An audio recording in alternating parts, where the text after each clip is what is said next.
Just a tiny, tiny little troll. Just a tiny little troll. Now, I was meant to be looking at something. What was I looking at? Oh yes, I wanted to see what you were up to. So the turbine thing, so it's crafting occasionally, is still ongoing, but just slowly filling up. There. Ready for the next phase. Setting up the trains and such, and all the crap over here. Oh yeah, and connecting the water. That's kind of important,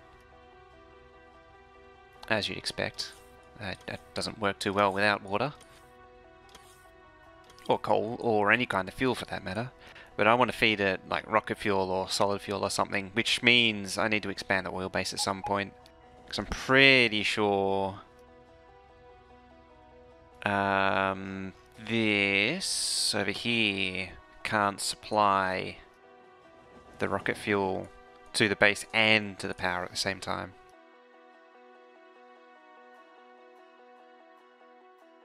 I'm actually wondering now if the coal over here is even worth it anymore.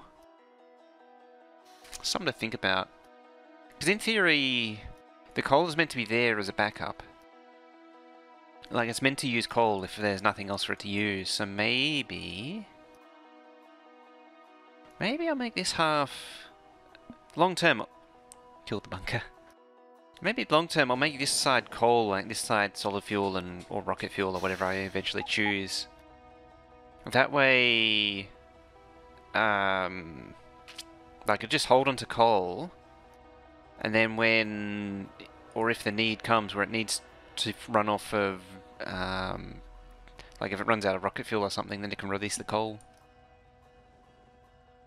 I don't know, something interesting could be done. Anyway. Oh yeah, that reminds me of seeing that train. I still need to do explosives. I should probably do that at some point. Maybe I'll do that a little bit later. In the more immediate list of things to do is another iron outpost. Hey, Mr. Bucket, how's it going there? So tapping into one of these here, like that, or possibly maybe pushing out to that, or even this one. This might be a good one. Yeah, these two are about to... oh, 28k, okay. They're about to run out, so I need 3 more outposts. I think tapping into that one's a good idea. And generally starting to push out... what's that? Just railway track. In the middle of nowhere. Sure. That would have been from my adventures in Farling in version 12. I think that's actually nearly all of the... do you know how computations is to real-time zoom to expert? Not really, because it can be done if you do it with the video, with DirectX. It would be done on the video card. You wouldn't gain quality like if you were here. Zooming in on the video wouldn't be the same as me zooming in, because you wouldn't get that detail. It would work, but you probably just get a blurry zoomed in picture.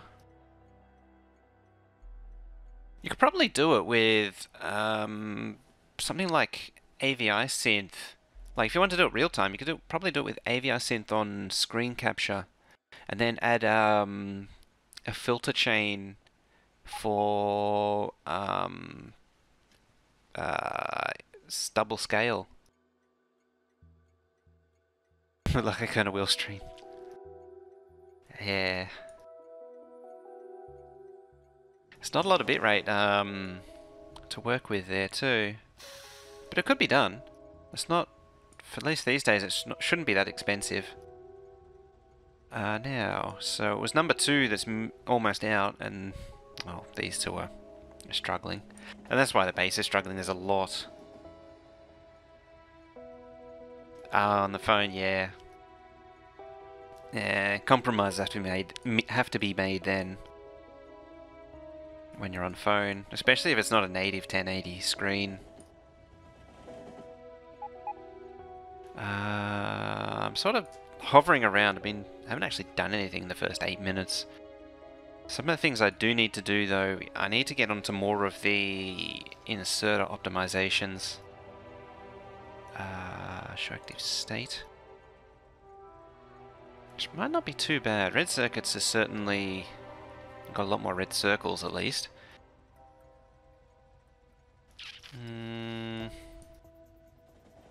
Yeah, you see there's a lot of permanent...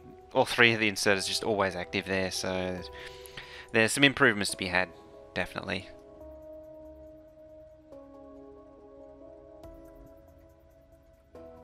Can't use a station in the current map. It's interesting too, because the output's jammed, these are permanently sleeping. That's changed. That never used to be a thing. That might explain why there's been some sudden UPS increases. Small gains. But yeah, it's more like this one where it's just always active. I don't know how to deal with this, though. That's a tricky one. Red circuits could probably slip in there. Why is that a one-tile gap? Huh. Interesting.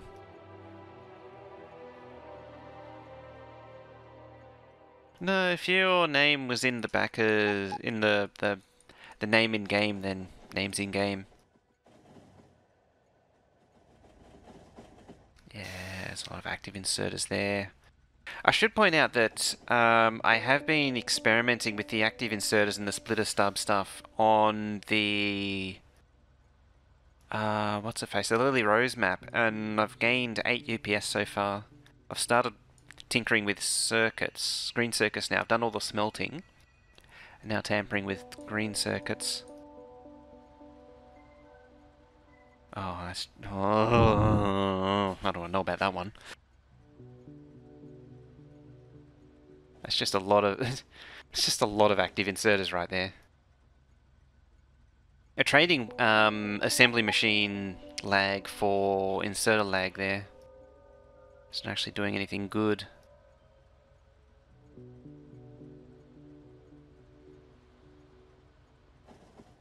So why are you struggling? It's just not getting enough furnaces.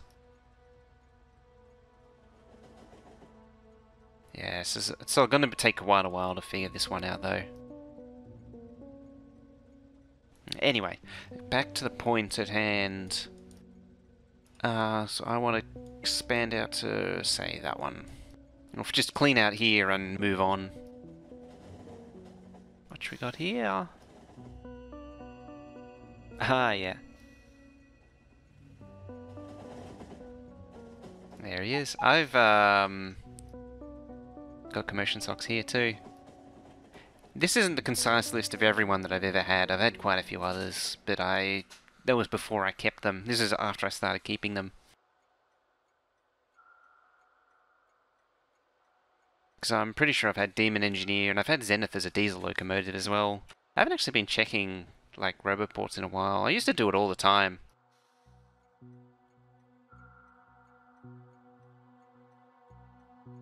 Yeah, Heidelberg. I just spend so much time. I used to do it in the sim map quite a bit.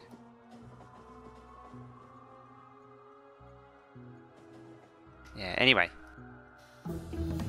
Oh, research is done. So first thing I'll do is grab this,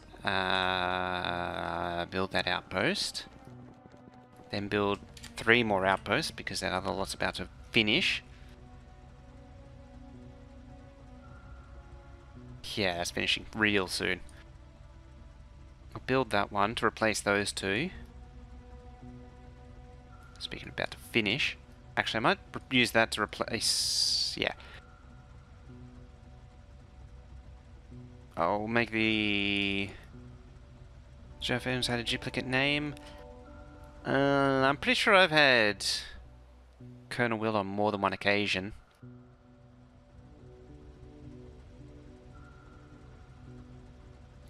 Yeah, I think I've had Demon Engineer more than once too. I make that a single. It's only 5.7, whereas this is 8.4. It's big enough to warrant a double. Oh, and there's one down here too. Sure. We're going up to copper. Still amazing there's two of them there. I'll say iron 12.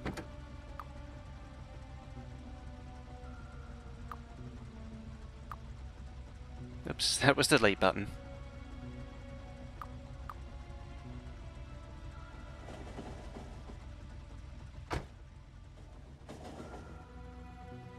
That glass of water's almost gone already. It's the first thing I do when I get a glass is just drink half of it.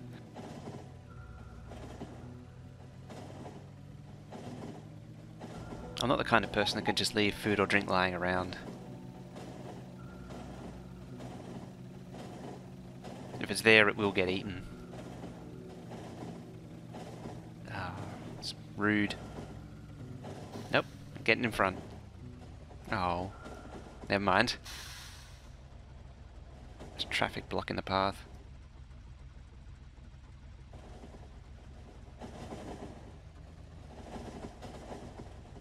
It's the exterm talking. Never catching up now.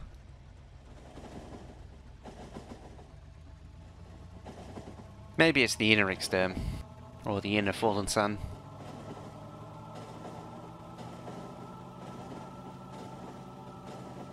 Ooh, I could pull up that one too. Yeah.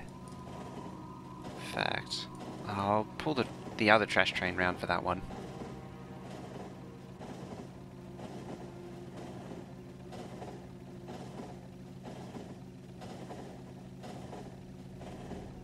The dedicated trash train, the one which is just all, oh hang on. Stop. Back it up. This could end badly. Oh yeah, it will end badly. No, it won't.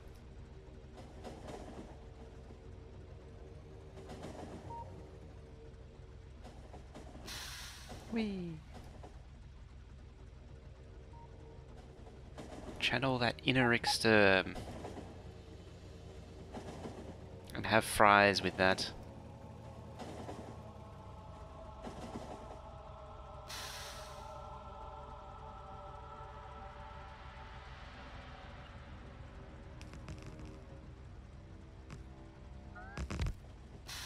Hey, Venuscan, another late stream, yeah. Even though I said I wasn't going to be on, I did it again. So that doesn't like spanning there. Okay, I'll make a note of that. Because I was supposed to be fixing that at some point, and I haven't gotten round to it yet. Ah, I missed.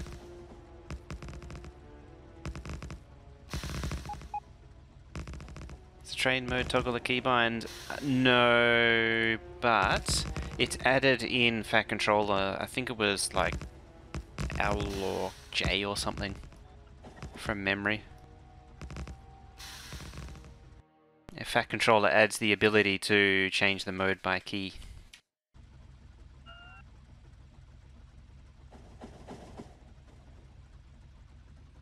So if you want to you press the hotkey to switch between manual and automatic, Fat Controller is the way to go. Dang it. This is why I should always measure first.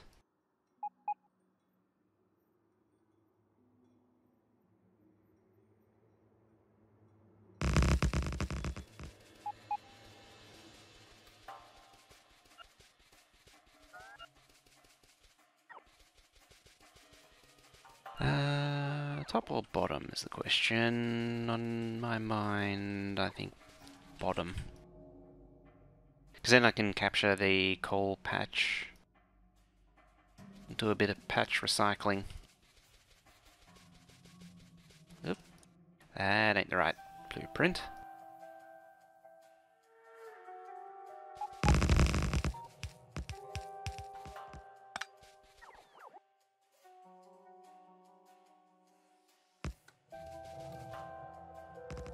Doesn't connect there too. That ain't good. Yeah, I'm really gonna have to fix that. Need to get onto it. Definitely didn't forget. And that's why it hasn't been done.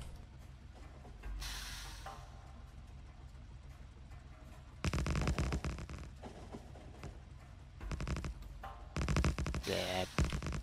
Bot vomit.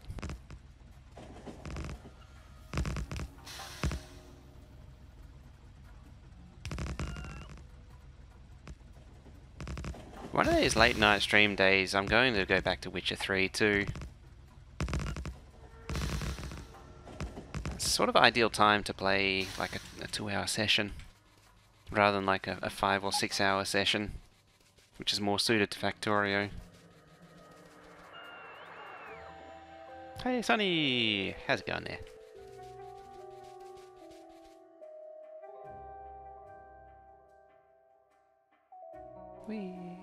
One more.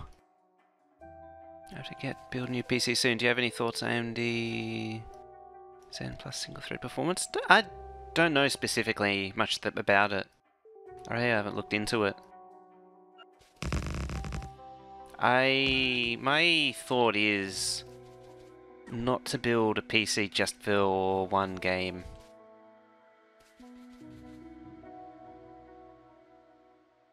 As crazy as it sounds. Good.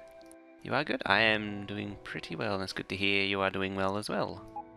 That is horrible English, and should not be practiced. Unless you're having a stroke or something. It's definitely late night me.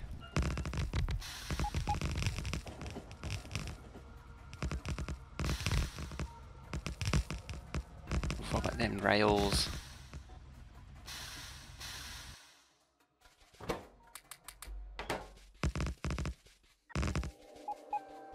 Let's get that all the way in. Alright, what do we need? Roboports. Roboports. Bots. More bots. That'll do. 900. It's probably way too many now. A few more roboports. Need chests. That'll do.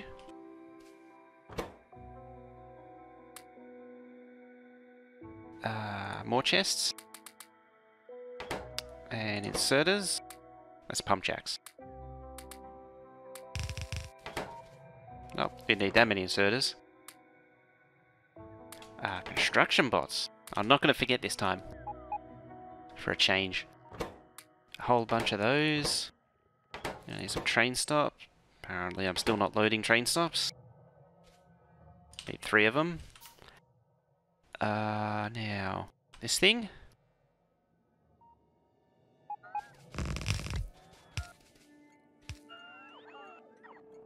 A pair of buffer chests. I need to add this to the train. I actually did have steel chests in there.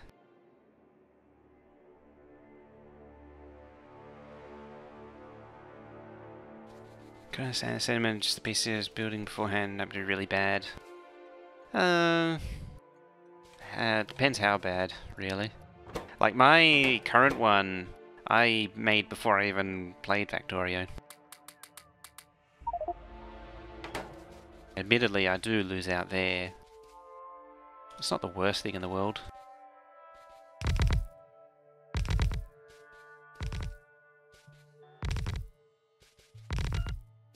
I think at the end of the day, you're only losing, you know, a small fraction of the performance.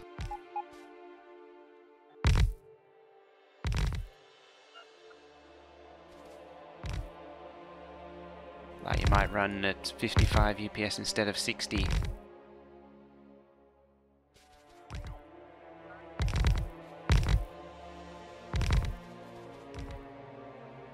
I say that, and I only get I get performance similar to Will's PC.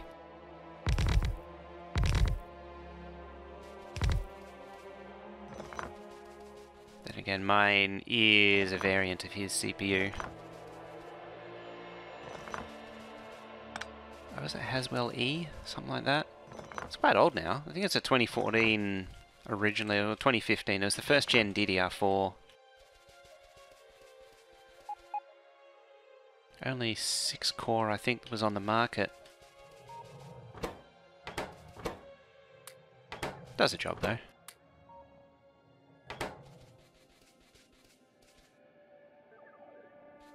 Robot ports are generally important for a mining outpost, especially if it's bot-based.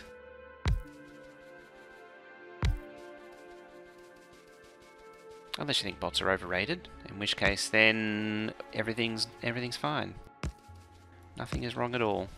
There it goes. Just make sure to get lots of charging in. For no real good reason, other than because I can. There we go.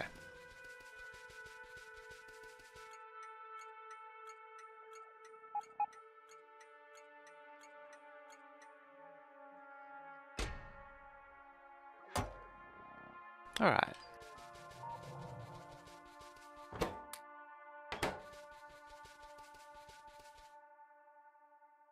Didn't I craft 2 of these things? Oh, I know.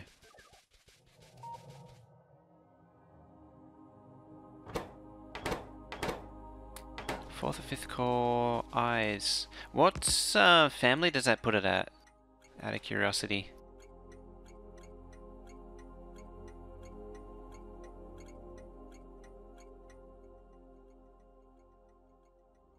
I can't remember off the top of my head which one that is, which is the which of those generations.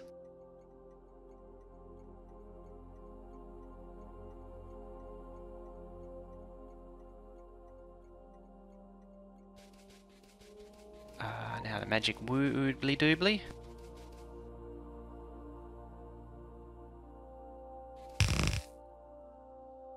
Name all the iron outposts the same? No. This is the new iron 2, and that's the old iron 2. So it's used up, it's being dismantled, and now this one's taken its place. 2. So if we go over to this widget, it is now on and ready. 4th gen. Okay, so they're hungry for iron ore now.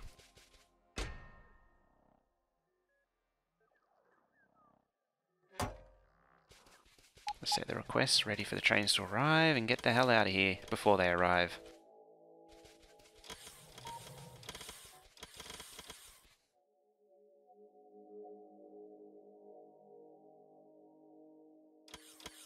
It's like 22nd. That seems pretty low end for, like, for single thread AMD single thread performance to match. What is that? A 5-year-old processor.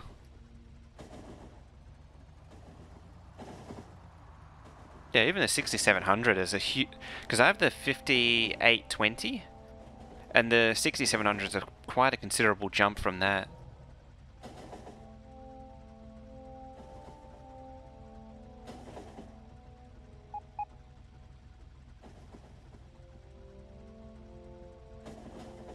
I think this has a contributes a little bit towards the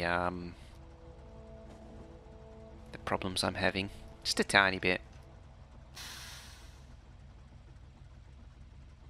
I got the cores, yeah. That's where mine wins out because the 47, good old 4790. It's a solid performer. It is getting a little bit aged now. Unless, of course, you water cool it and overclock the living crap out of it.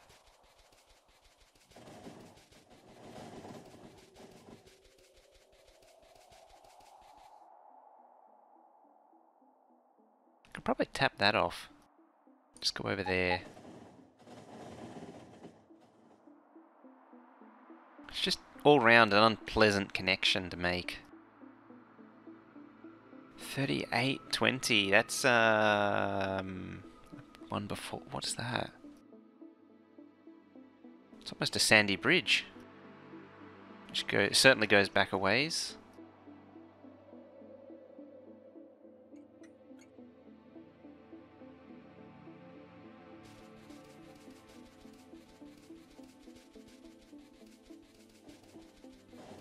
I should actually crank mine up again. It can go up to like, I think it's back at 3.3 right now. So I could easily wind it back up to 4.1.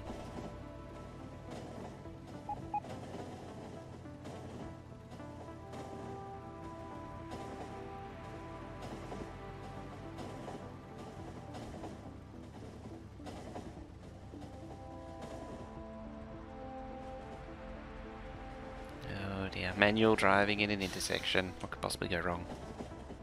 Nothing at all. Where are you going?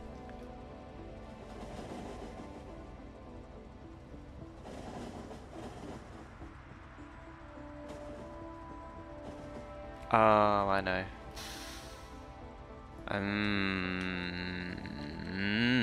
I better clean that up.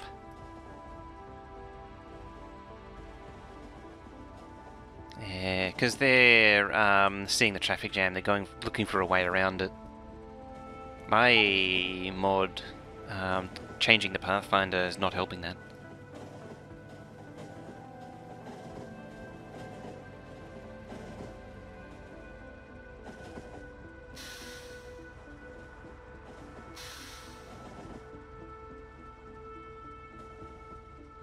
Lost the Silicon Lottery. It's a bit rough. Can't overclock at all. Yeah, all the bots. Conveniently, I can put them not in there, in here. There we go. Front's a 4.7. That's a hell of an overclock.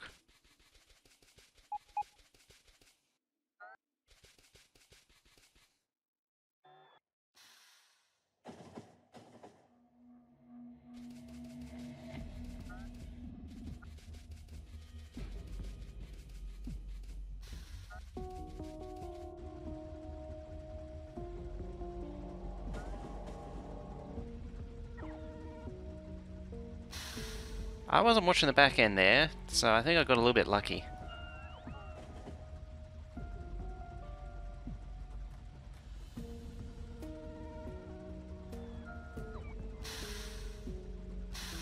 I suppose I better try and get it to turn.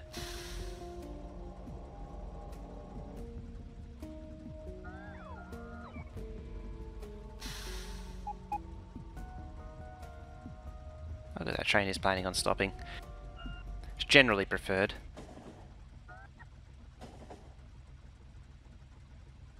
That's slightly suboptimal when a train doesn't stop as you're pulling out in manual mode.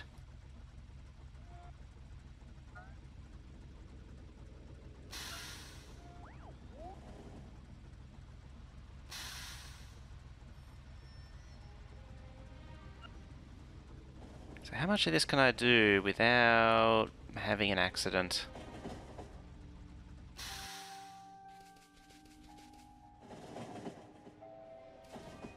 Now, instead of deconstructing that, changing it to a regular signal's a smarter move. Yep.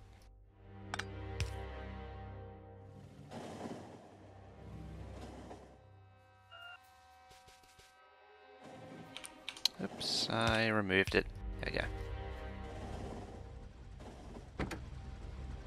Let's go back home.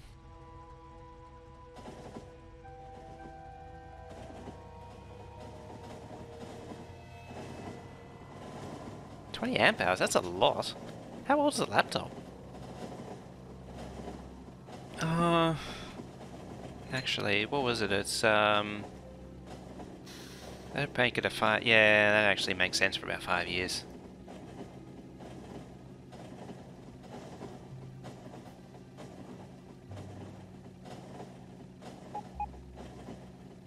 My 2012 laptop up until the point when I replaced it in 2016, 17. When did I replace it? Yeah, beginning of 16. Had only about 2 hours battery left in it. From what was originally a laptop that easily runs 7 hours, 8 hours. 9 hours if you pushed it.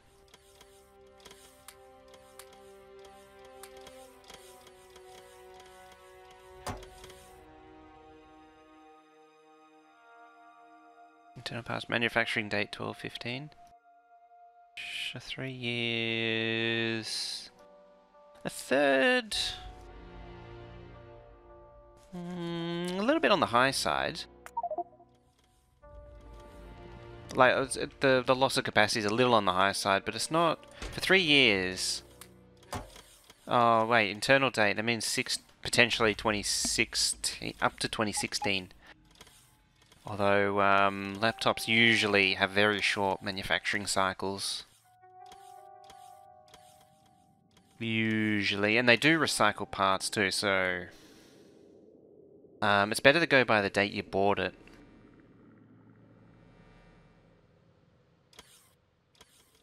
It's one stray train. There it is.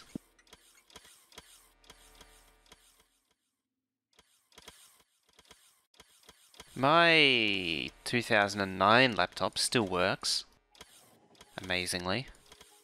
The one after I got in 2012 doesn't work. This one's outlasted so many other laptops. It only has half an hour left in it. It still tries its best.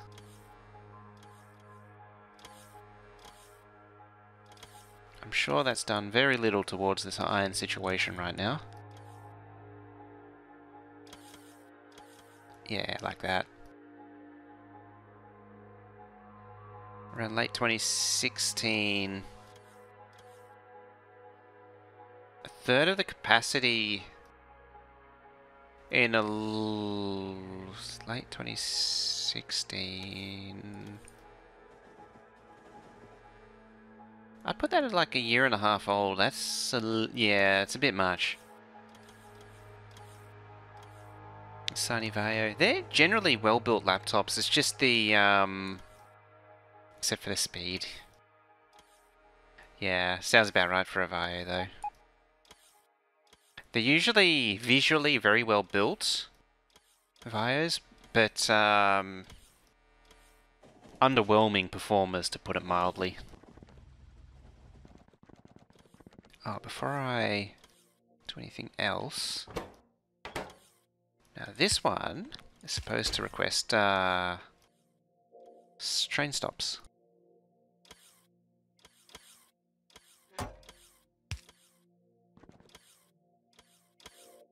You don't have to deliver that many. It's actually one of the things I kind of don't like about this sort of system is you end up with this huge, enormous buffer of materials. At the same time, it doesn't really matter. Like, it's not like I'm... What is it? Yeah, I keep these speed 3s small. Everything else, maybe the roboports and the bots, could be lower. Oh, 100's not that bad. It looks like I've already been through it. Especially the speed 3s, the robots. They take a lot of time.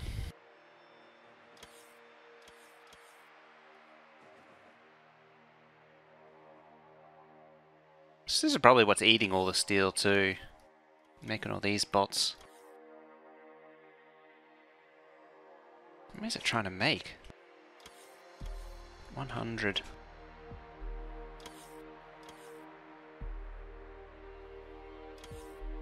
Let's see. 105. So it wants to make 400 more.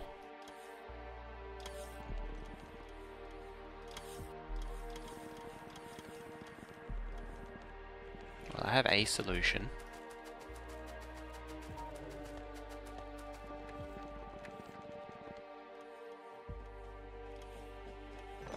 Also weeds. we go.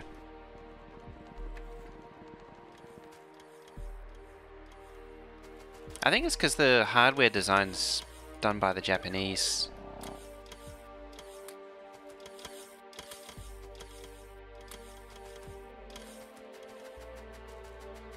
The Japanese engineering.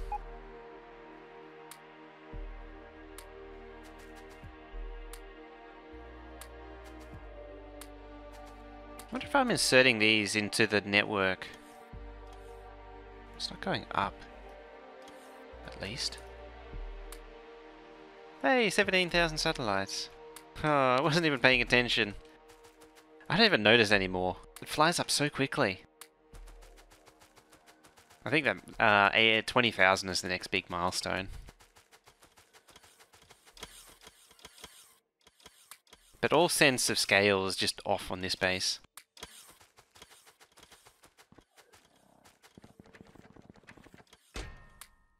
There we go. Solar rifle. Thank you for follow there. And how's it going there, Psycho, anyway? How are you doing today?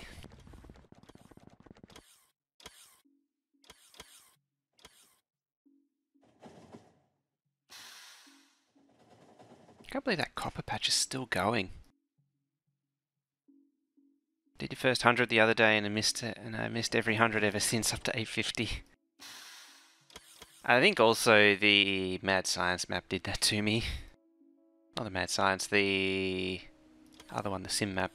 I stopped paying attention to milestones. No, definitely after the Mad Science map I stopped paying attention to milestones. It just gets ridiculous.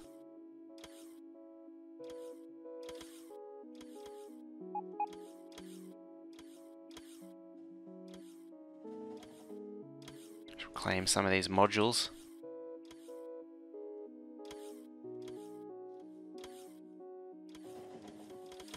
Hi, Tophus. English play. You can find a blueprint of your smelter. Like to understand logic? No, the smelter actually is due for... I need to replace it. So these smelters are actually experiments in the early days of version 16. So this was before the inserter compression was introduced. I really shouldn't have done it, because I knew it was coming all along. I should have just waited it out. I just didn't know to what extent. Yeah, so this relies on using half a smelter and then compressing it using a splitter, and you just don't do this anymore. Same goes here. It's just another variation of the same thing. So it inserts on a few splitters, not splitters, it inserts on a few belts in small groups and then merges with a splitter. You like the bot mining? Oh yeah, you want to be bot mining. It's once you can set up bot mining, it's the way to go. You don't even need to use any of the combinator stuff I use. Just it saves so much hassle. The only downside is if you just set it up like this, as it is, it tends to chew from the closest to the furthest. Have I heard about the Sony's new phone image sensor? ISO 1280 at 60 FPS. That's some intense sensor. Damn. How many logistic bots? I normally put about 700, 800, but it's a little bit excessive. I don't think most of them get used at this bot speed. What's this one got? 700. So yeah, it only goes down to 400, 300. Yeah. Yes, about 200 that are not used. Oh, it dipped below, but it really doesn't matter. Yeah, so I want to do a new smelter to replace it. I was thinking about doing it today. And then I can post that one.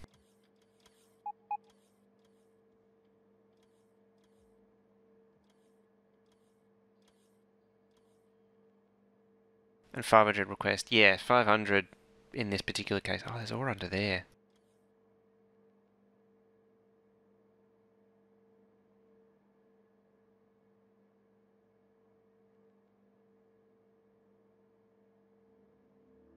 The extra bots, if anything, help if another train arrives. And only use 4 chests per wagon. Because it loads plenty fast enough. You actually don't want too many inserters. Otherwise, if there's 6 or 12 chests, it generates more activity. And with the mining productivity, without the mining productivity, most of them wouldn't do anything. Particularly on a patch like this. So this works because see the resources going up like insanity. It's mainly just the active inserters and the active bots. You don't want too much of that going on.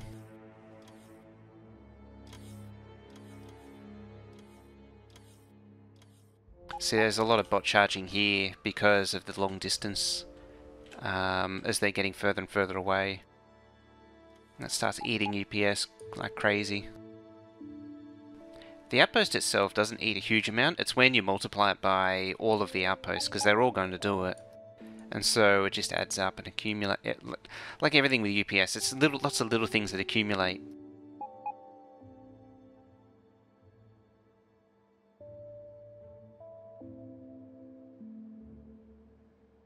Oh yeah, there's still that gap in the middle.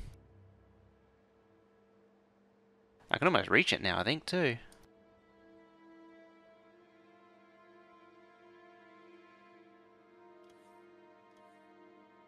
I think I've been doing the bot mining since version 12 as well.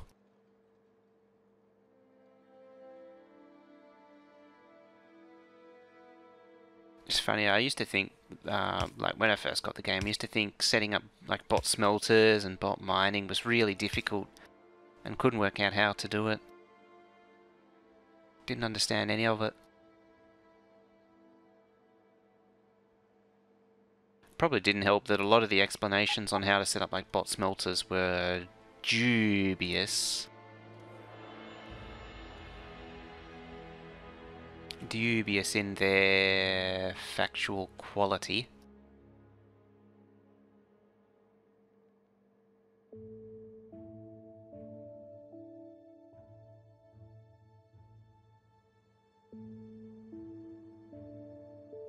I'm pretty sure these are whitelisted in the network.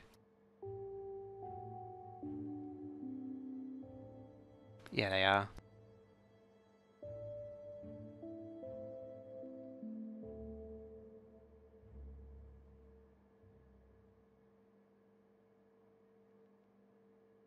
Oh yeah, I've got notes on emotes too.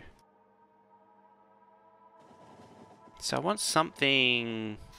This is something that's been ongoing as ideas for emotes. I've got the coffee mug and the koala thing going on. Generally you want something like a greeting, some sort of hype, something lurk, something rip. That's sort of the general go-to. And that means you don't bind it to a game, because that was something we were always worried about with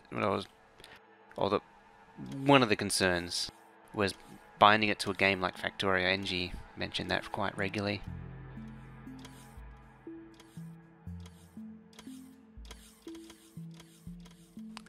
Yeah. I'm very keen on having one which is... Hey, see Sam, how's it going there? I'm very keen on something which is, like for the higher tiers, is like a regular one and then a silver and then a gold one for the tier 2 and tier 3.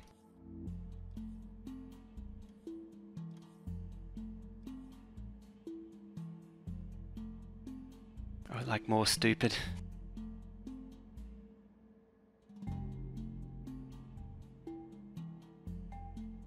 Yeah, so as I made the notes, what is it? A greeting, hype, and lurk, and rip. So that's 4. That's nice. What is it? Wrecked. I had to hover over it to see what it is. So it is a nice text one though, I will say. Oh hey, there's kind of Will. How'd it go?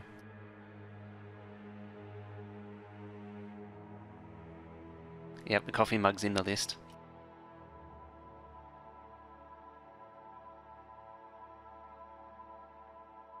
Alright, who's next? More pasta.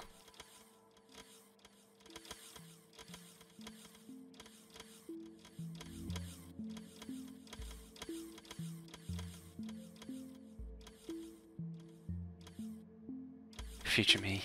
Oh, that's definitely one to have. I don't know how to express it as an emote though.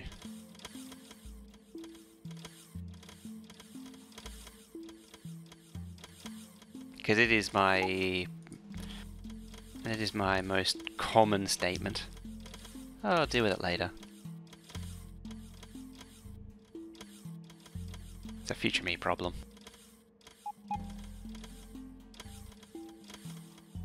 Alright, catch you later, Psycho. Next time I'll be on at the other time is probably the weekend. I might try and get onto the, there's no construction bots there, is there? Oh yeah. Good. Good, good. Go to work.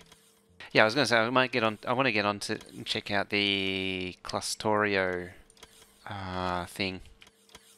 I haven't been able to check out the pre-run experiments. Never got to try it. But it was on, they were running these experiments too early in the morning for me. And now that's going up permanently. I'll be able to actually get on it and see what it's all about.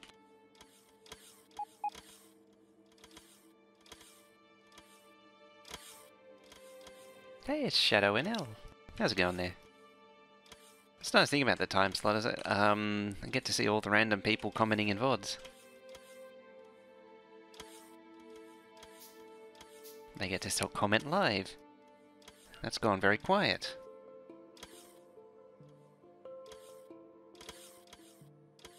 And that needs a storage chest. What the hell was that even? Don't like Factorio as it is now.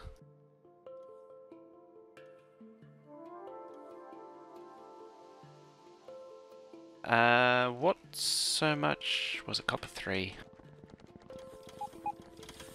I know there's been a mixed reception for it.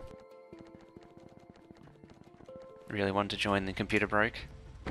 Ah. It was Copper 3, wasn't it? Just having this doubting moment. Yeah. Oh, you got the same problem. One job. Put the... That's another one. One job.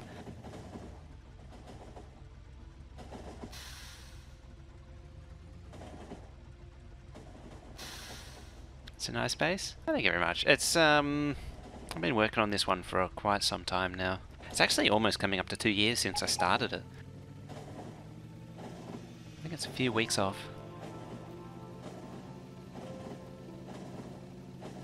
There's a thought. Let's have a look. Do I even have the save? There it is.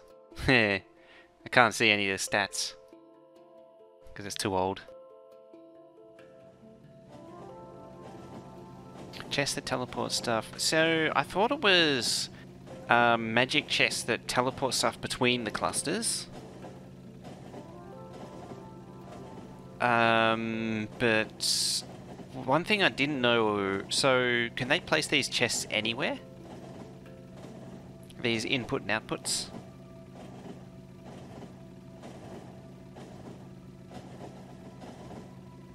Yeah, research is being done.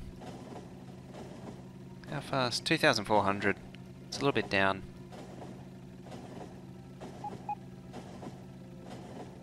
Yeah, because if you can put those down anywhere, then you just put them down at every mining outpost. Mining done.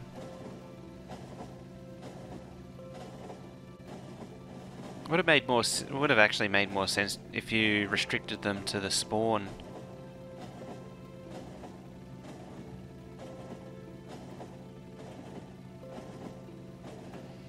I can understand it for the final science production world, although at the very least try and limit yourself. Like, try and, there we go. Like, just try to do it without, that stuff. And things and junk. I don't know why I'm dumping engines here. Guess I just am. There's no storage.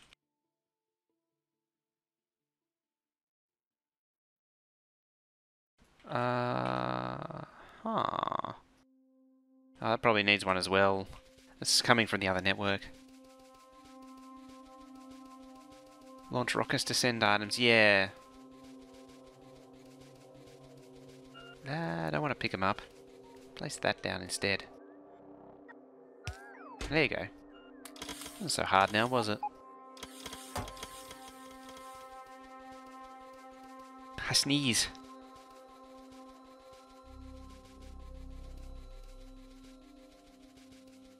Hey, Legionminer. It's just short of 9 PM.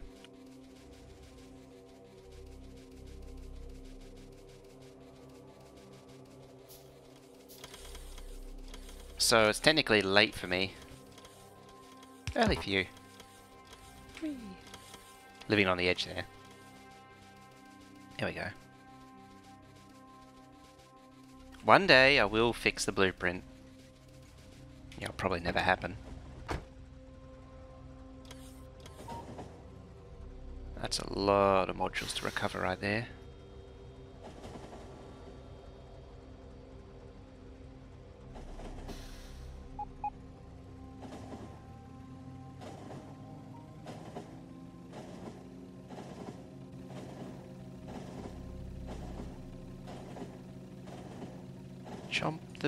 Chomp the miners, chomp the miners. Where's an argument to use the auto deconstruct mod? Just never been a fan of it.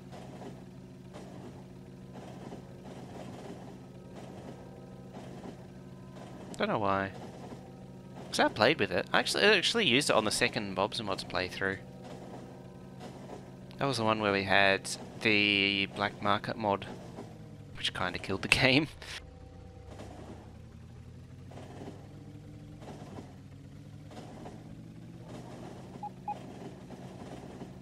Bro 11 and coal 6.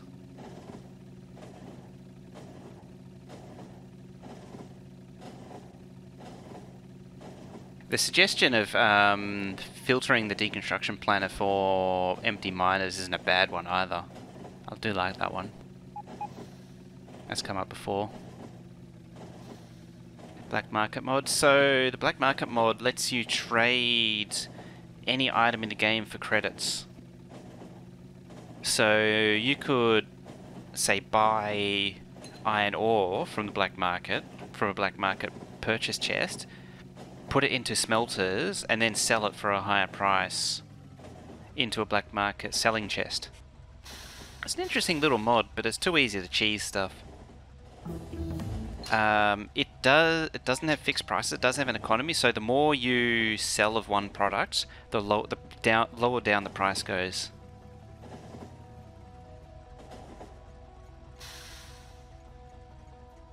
Water's free, so you don't need pumps.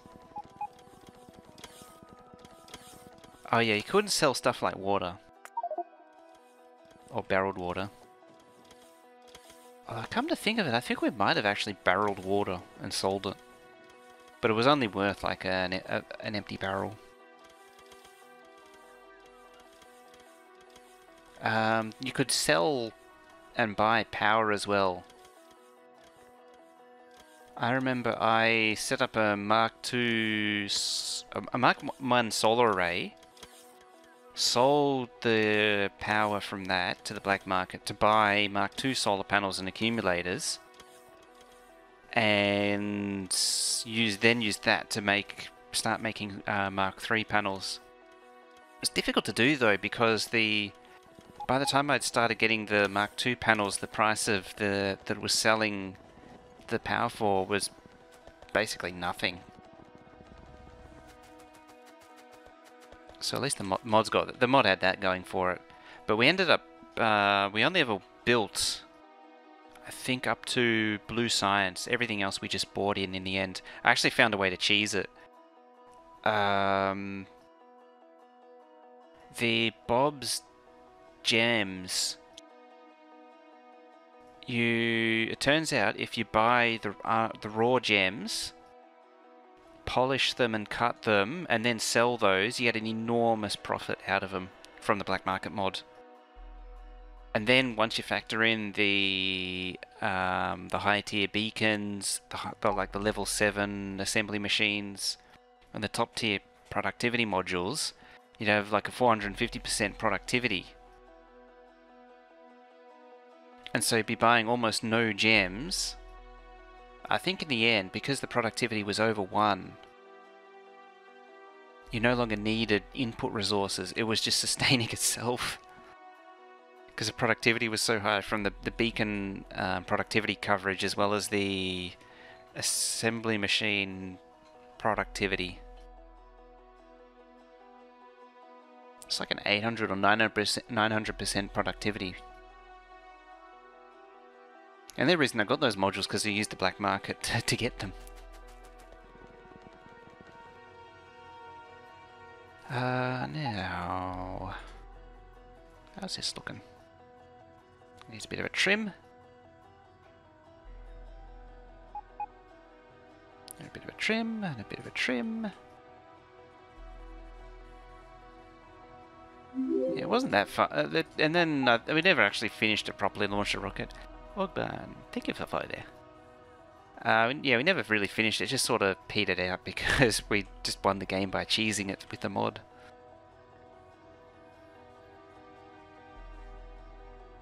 And that was the last time I played Bob's mods. Apart from that time I visited it on Exterminator's map.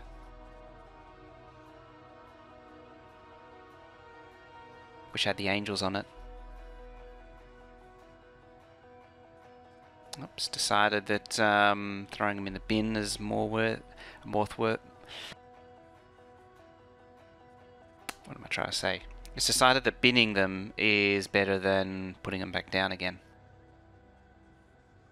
This is where the buffer chests come in, because if they're buffer chests, the construction bots could pluck them out and place them.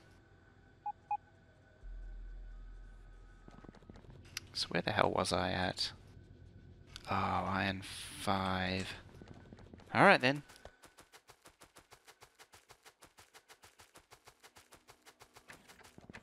Oh yeah, speaking of the Factorio, the water.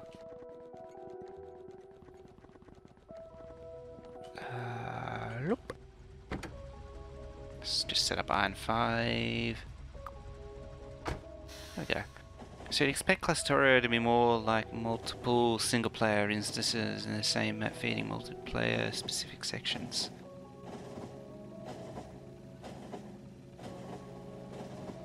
The multiplayer instance will... It isn't a bad idea. That's the wrong way, isn't it? It's because I want iron 15.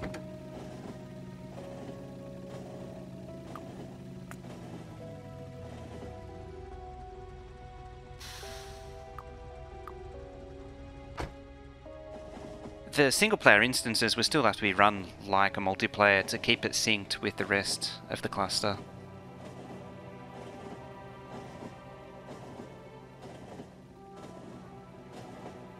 I don't know how it's all going to come together, because there's so many servers.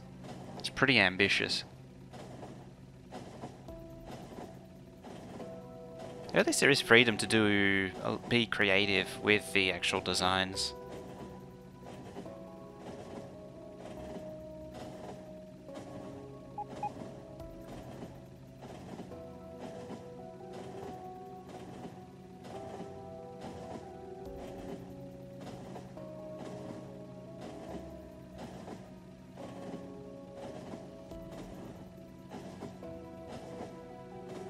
I think they're turning it on Friday, so we'll find out then.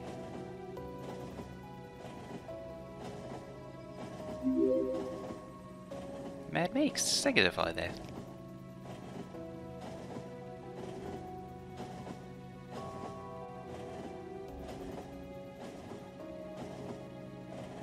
Yeah, I really need to get on to fixing up this concrete. Onyx Dams Discord. Speaking of, let's have a quick look. Factorio whitelist.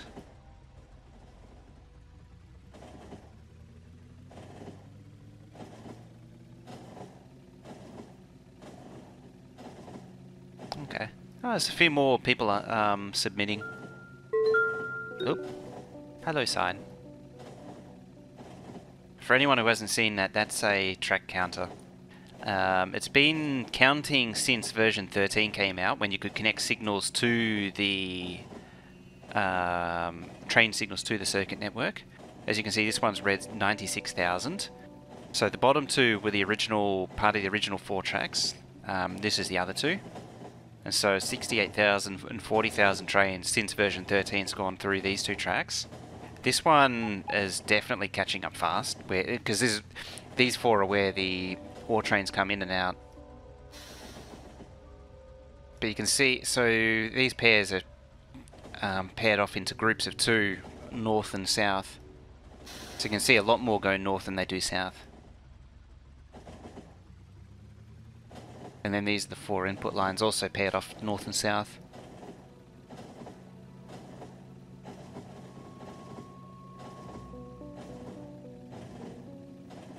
A track counter is something I did, I think with a little help from the forums, from memory. The programmable speakers just ding every time a train goes past, so you can see the light coming on. And then Zenith actually did the display for me, because I can't do displays. Would you believe? So one thing I can't do with combinators is displays. I just, for some reason, can't do it. I did add the red and this marker around it. Yeah, but the actual display driver part, I just told him what signals I wanted, and then a few hours later he sent me the blueprint, and it magically worked.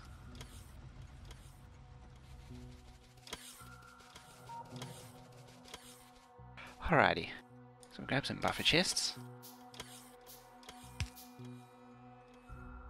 Bloop.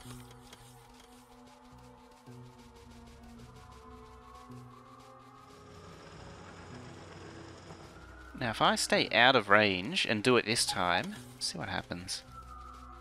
What is the goal would be to have a super map with the servers, have their own squares. The servers can only interact with their neighbouring servers with chests and corners. Now that it would also be really cool. That would be pretty cool. Like, even if you start up a minimal setup with like a 3x3, so you have 9 total.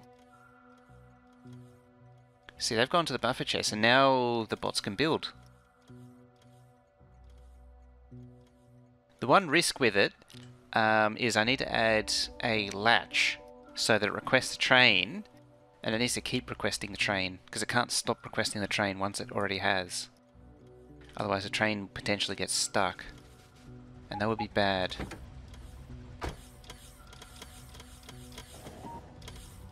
It would be a suboptimal outcome.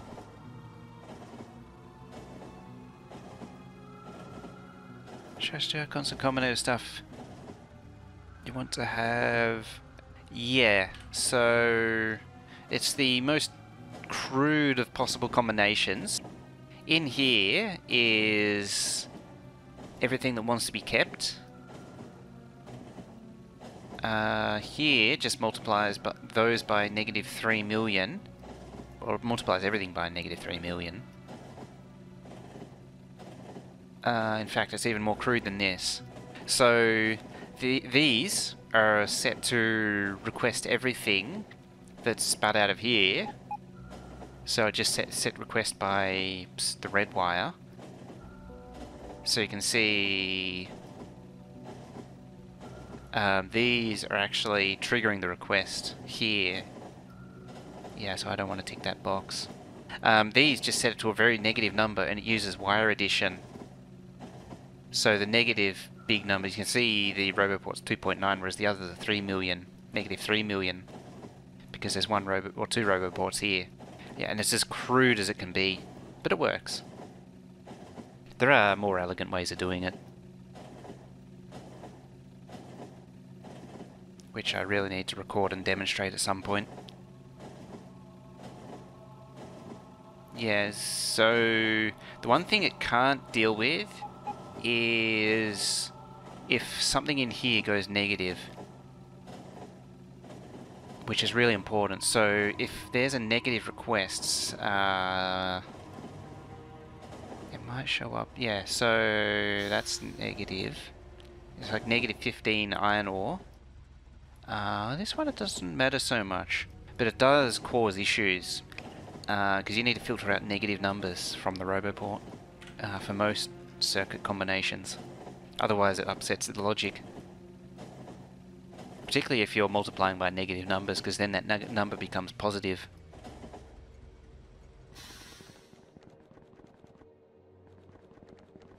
Alrighty, that's that done. How are we looking on the packs? I think it's starting to recover.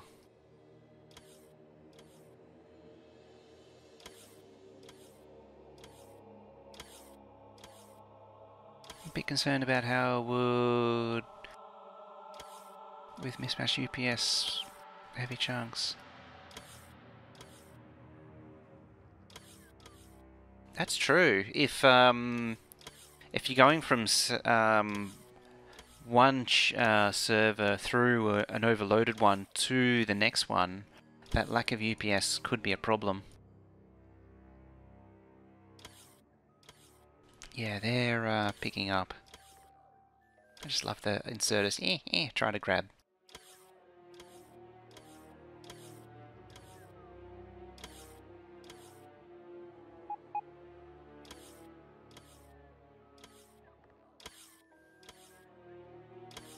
It's gonna need some serious rework. I might go to full beacon. There's not really room for it though. Oh, maybe there. If I push this over, yeah, there might be room. Just shuffle this whole thing over near close to the railway line. Yeah, that'd fit.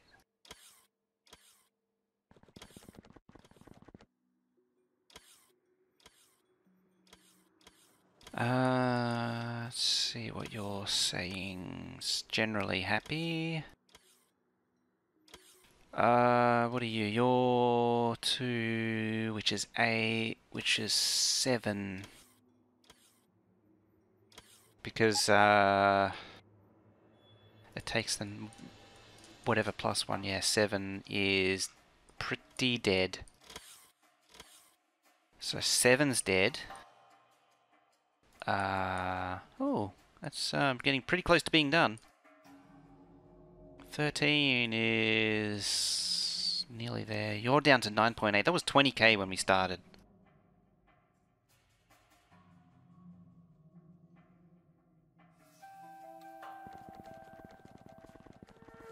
Now I wanted to have a look at copper smelting. I've been putting it off for a while now. But I need to replace the smelting with something suitable for the current... Or basically get rid of the long line of input inserters and convert it over to splitter stubs inputs. And use the inserter compression, which is available now. What's the electricity? It's about 20 gigawatts normally. I use all 3 kinds of power generation, so there's a bit of solar. It's actually pretty minimal now.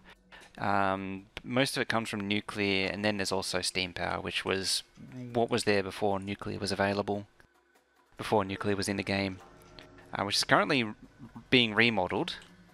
This is the steam power from the coal burners.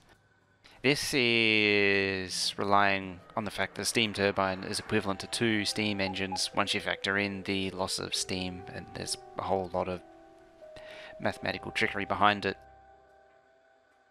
But it turns out this is quite a lot more UPS efficient for steam power. For those so inclined towards using steam engines or burning fuel, burning any of the burnables. to make into power. And there's nuclear over here. I did design this one. It was designed by someone called by the name of Can and Hopewell. They came up with a very highly optimized nuclear build. As it stands, because of performance, the reactors themselves burn fuel. They burn nuclear fuel, but they don't actually produce any heat or steam or anything like that. All of these, except for the reactors, everything here is entity disabled. That's why there's no steam. That's why nothing's moving. That's why these are randomly full of random bits of water. And that's why it says it's producing power, even though it actually isn't. So the power is actually coming from the electric energy interface in the game, which is this thing here. And it's producing the equivalent amount of power that this nuclear would build. Nuclear build would produce. All 6 of these. Technically, I think cheating because this doesn't quite do enough anymore. But yeah, the game would be down in 20 UPS if I had all this on. That's how much UPS, how much of the game performance this stuff eats. All the pipes. That's why everyone's.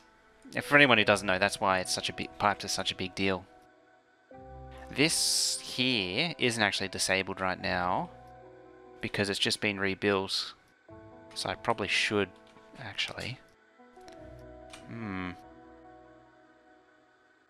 What we got? Oh, I just opened 3.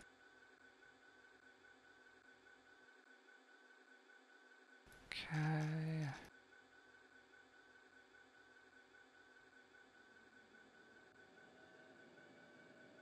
Commands.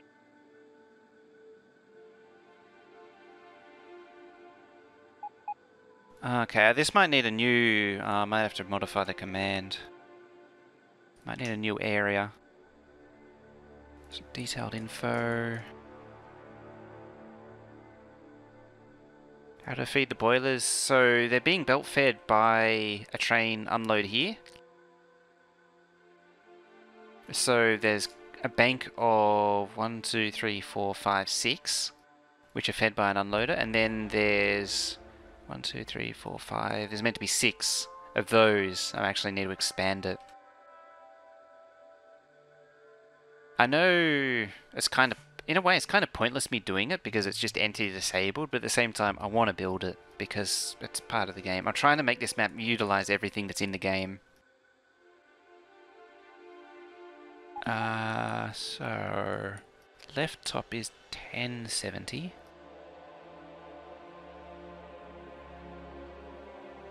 There. Negative 790. There. The lower bounding box is 1440.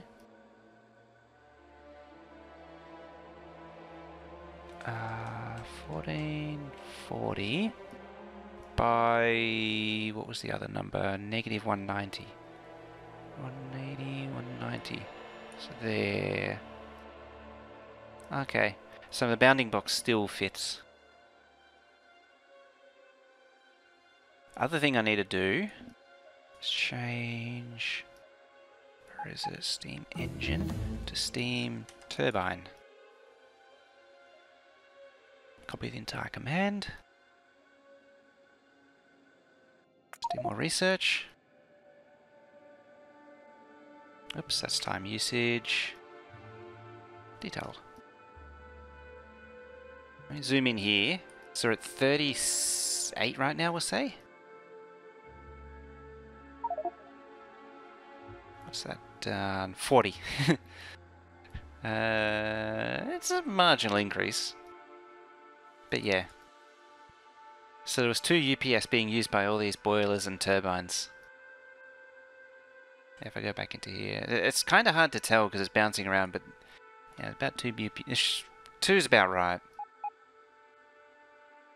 Might not be able to see where it's all going.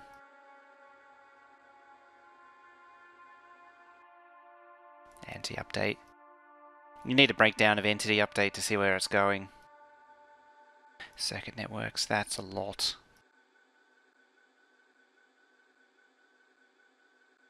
I want to try and get circuit networks down. Wonder if the how much the train controller uses. I'll keep that open.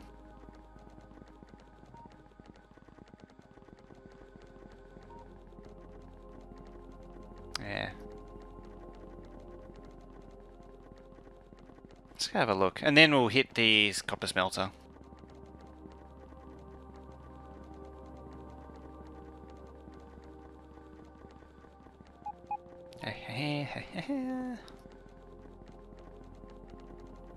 It's amazing the difference the low 30s and high 30s is in performance. Because that's when you really feel it. I should probably turn this off. We're at 1. Where is the off button?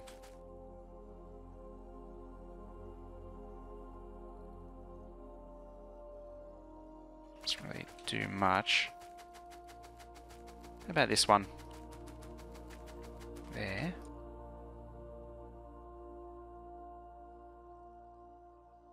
It's about the same.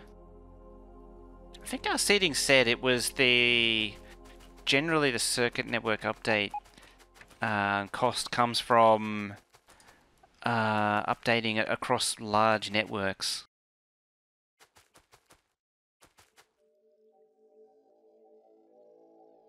Do that.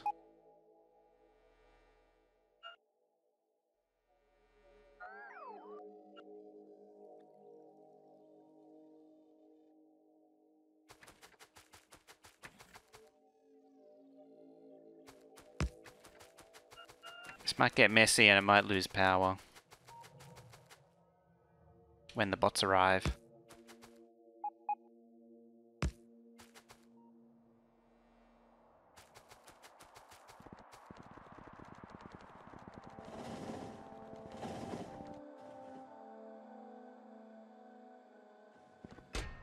Get rid of them. Alright.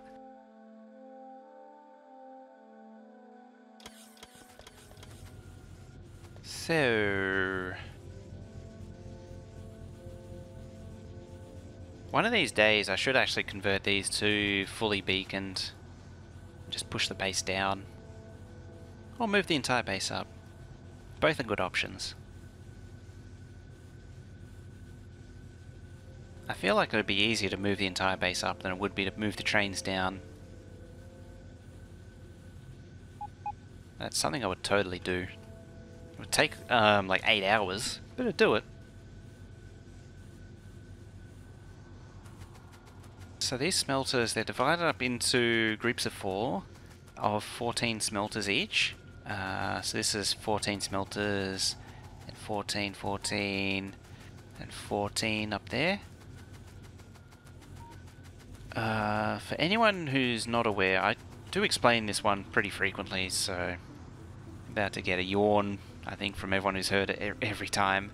So since the belt optimization, the next weakest link is inserters. If I go show active state, the red circle means it's not consuming time. Can't blueprint trains? That is correct. It's also a lot of stuff to move logistically. It's all the unloaders, all of these. And you see, it's got to get all these trains out of the way somehow. It's a fairly serious ordeal. I mean, comparing it to moving all of this stuff, it's a lot easier. But yeah, so there's just a general lack of red circles over the inserters here. Hey, Oba, how's it going there? And you actually see, whenever an inserter moves up here, all of the inserters become active, and that's where the problem lies. Hey, and Boomshine's here. I appreciate the sneaky 9:30 stream. Hey. So yes, that's the thing that I'm trying to avoid, is this single long line where all of the inserters activate. And this is the thing I was talking about before, where I got 8 UPS so far out of the Lily Rose map, just by optimizing that.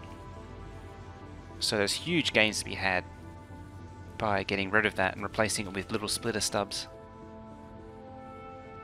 Now, when I say splitter stubs, what I mean is a little offshoot like so. It's going to upset the smelter. Not too bad. So we have the ore come in along here like so.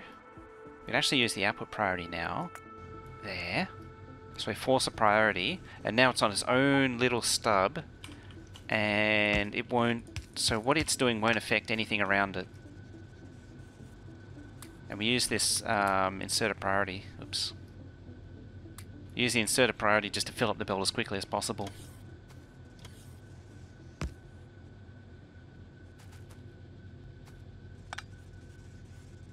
And now I just got to do the same good old bit of magic and witchcraft and general shouting and swearing to make it all fit.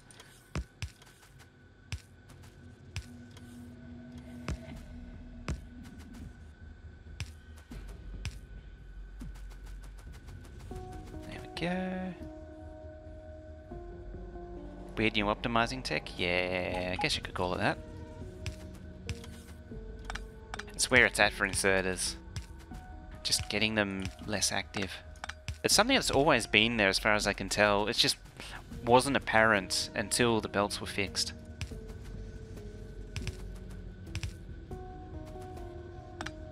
Why is that spacing different?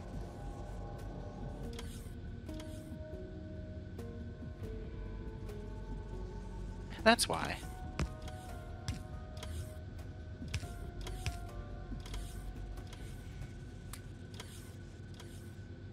There we go.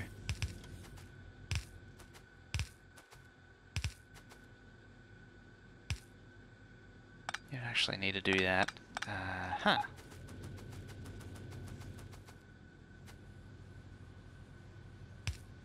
I still do the underground build, even though technically it doesn't add anything. Yeah, so now if I pull it up, the active state, you see there's a lot more red circles from what was originally just always on. In theory, you could actually clock them for even more savings. It does reduce GPU strain. Case in point. There. Oh, it doesn't feel like dropping frames today, looking at it. Generally, the game will stutter when I try it, the first time I try and look at that.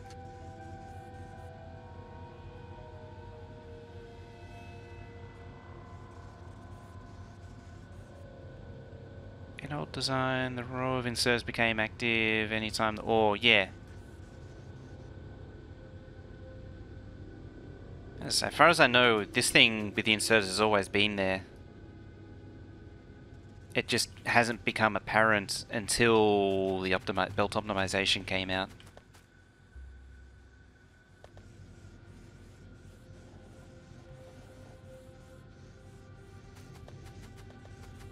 Yeah, in general, moving to the splitter stubs gives you at the very least 5% UPS improvement,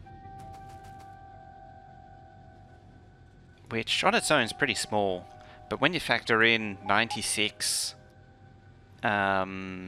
individual smelters of copper, 112 of iron, and well, 16, what becomes 16 lanes of steel, but it's actually quite a lot more going on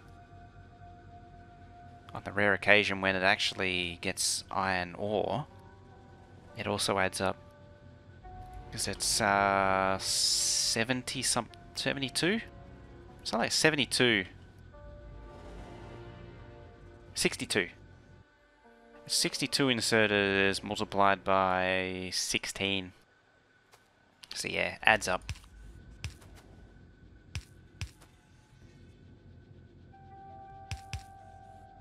Oh yeah, you don't need to do that anymore.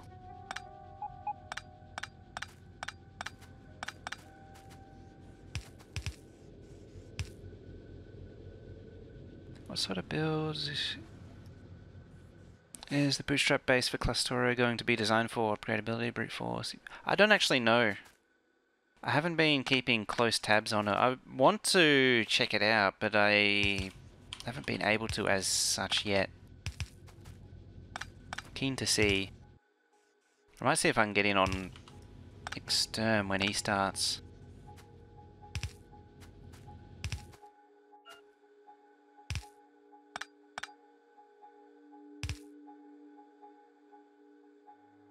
Let's move you. Oops, didn't need to move that one. Bloop. Blarp.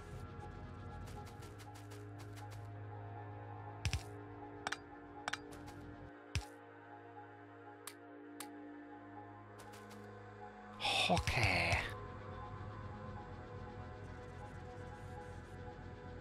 Oh wait. I forgot something vitally important. 1, 2, 3, 4, 5, 6, 7. Yeah, that was there for a reason.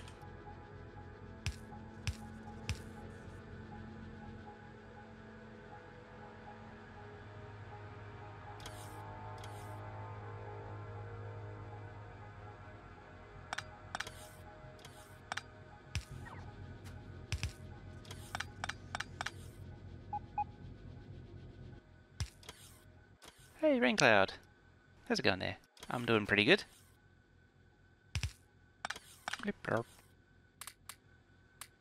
So you did some testing for building for something, but people had all the complaints I knew they would make. Like each build has its pros and cons, but certain levels of tech requirement for optimal use. Hey, thank you for the host there, Raincloud. Thank you very much. Like stack bonus inserters and blue belts. Oh, yeah, all those little details. All the sorts of things that the Reddit types would have complaints with.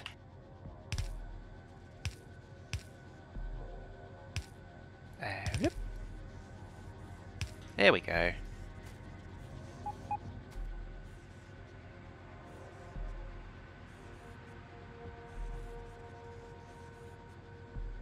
Oh, I could do that actually. Bloop. It saves 1 belt. I'm that petty. And on this map it does count. It does add up. Excellent. Yeah, I just gotta unload the buffer now that's built up inside the smelters.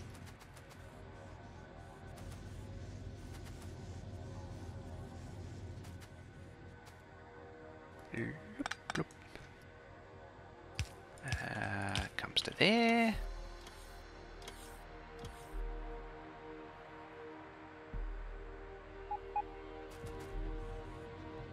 Ooh. Actually, that needs to steer, because these two swap. So you would go there. Into that. Not so close though.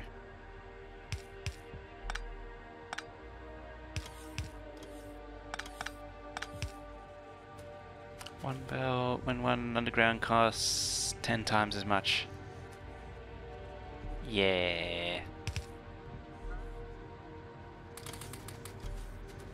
And then I remember I've produced all time like 72,000 of the things. 76,000 now. I got a few spares. Slide across. Rinse and repeat. Just need to get the substations back in. Like so. And there. That has a one type. Oh, it does reach, so it's fine. And bloop. And the advantage is it should give a square looking arrangement on the power poles, which means I don't get all kinds of angry expletives from Brome.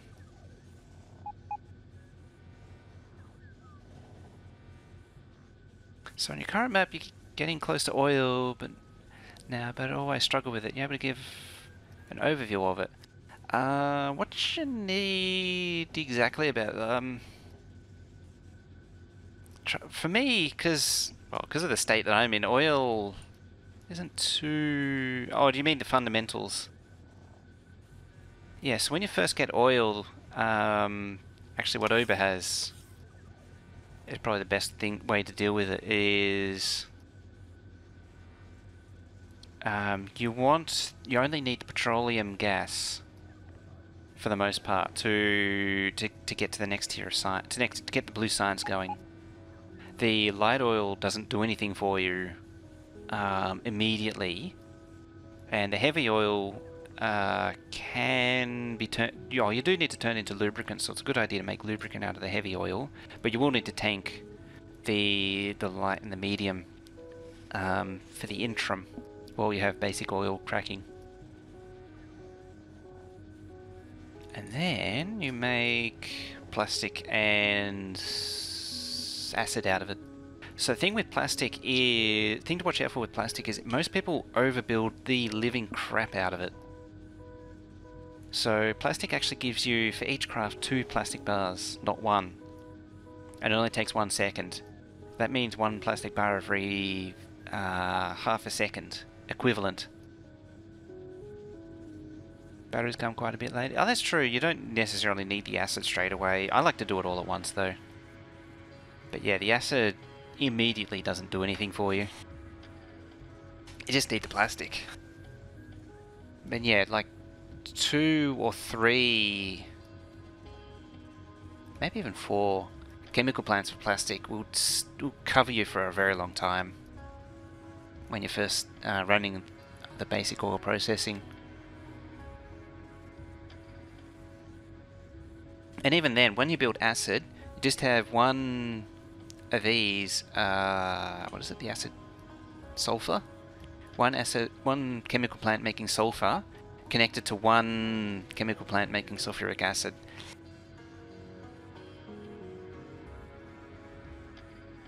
That's true. I'm still sort of hardwired for the old blue science recipe, which did require you to entirely set up oil because it used batteries in the old recipe. But yeah, it's not ratioed or anything, but 1-to-1 is more than adequate for the starter acid. Because if the thing will pop up, you get 2. Again, you get 2 sulfur every 1 second, and then this makes 50 sulfuric for every 5 sulfur every 1 second. So this thing's effectively making 50 sulfuric acid every, what is that, 3 seconds, 2.5 seconds. Schnecky, hey Lockie. And 50 sulfuric acid goes a long way. Like these only need 5. What do batteries need? 20. Yeah, they need quite a lot more, but they're craft times 5. I have a feeling these haven't actually been scaled, come to think of it.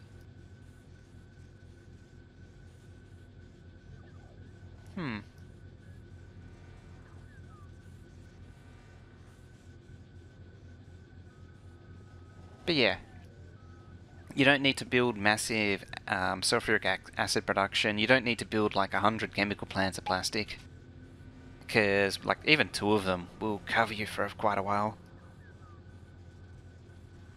Batteries have always taken the majority.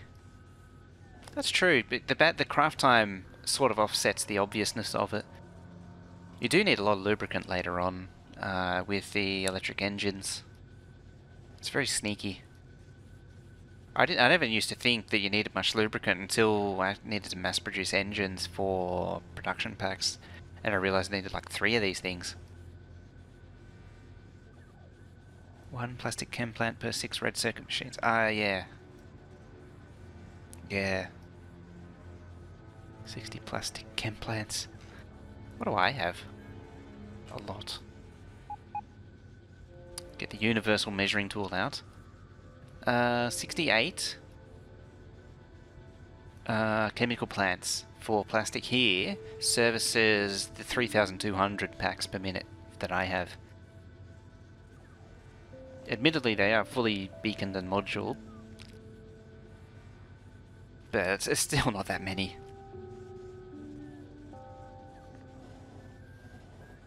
5 rockets a minute.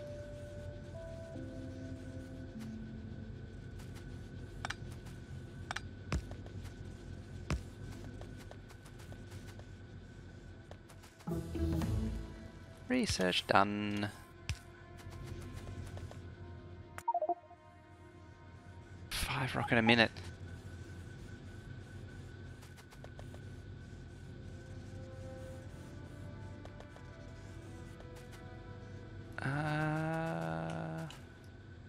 Okay.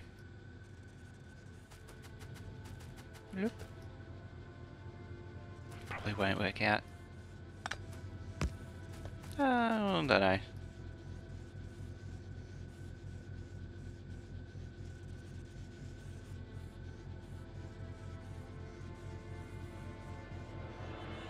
Just, hang on. Oh no.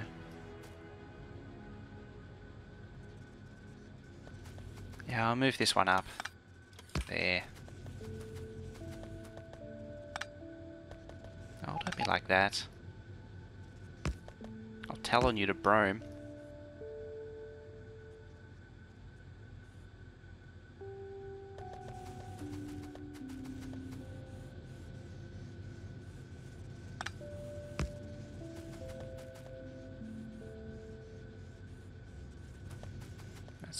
Yeah, that works.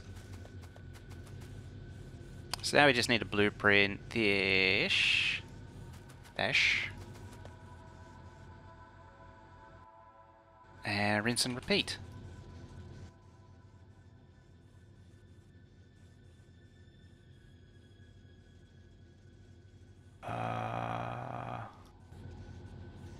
Is there anything else? Probably not. Oh yeah, and the one on the outside, that might be an interesting one to deal with. Now just play the waiting game.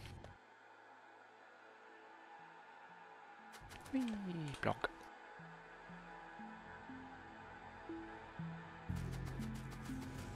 Drain the belts. Might start work on the other half. Were you going to look at stone? That's actually done. Finished it. This is the new and improved stone. So it's got the splitter stubs and it actually outputs onto red belt. That doesn't need to be there. I could save a belt there. Okay, maybe I do need to look at stone. But yeah, so this is the fully optimized one. So it's divided up into groups of 4. Or 4s, which make 8, so it's 4 per lane. Makes that 8 lanes total, which is actually like 7 point something, which then gets boshed down into 7 going to furnaces and 1 going to the base. 6 going to the furnaces, 1 going to the base, sorry. I can count good.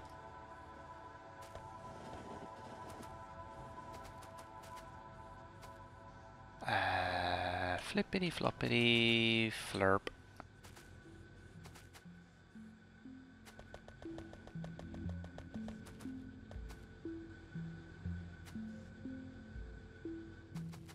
Oops. Set that to blacklist. So now to delete... No?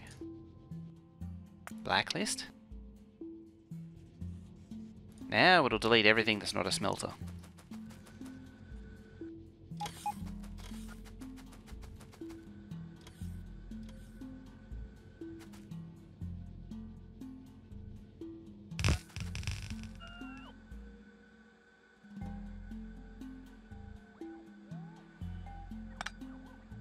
Also just need a bit of the old waiting game here.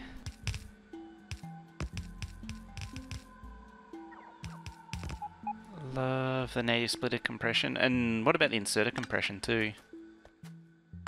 That's good stuff. Can, bots, can. Ah, crap.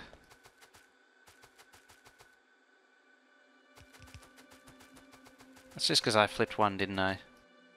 No?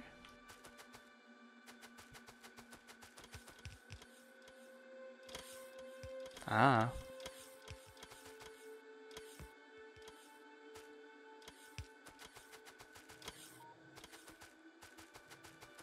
Works for me. So you go up, you go up. I'll release this one up until the point when it enters up here. Up here. Here comes the plate. Yep. Yep.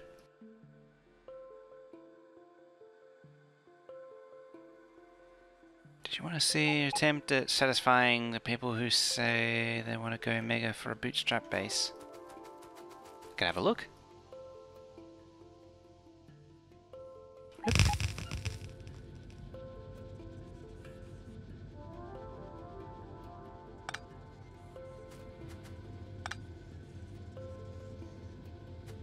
I'm missing the top bit.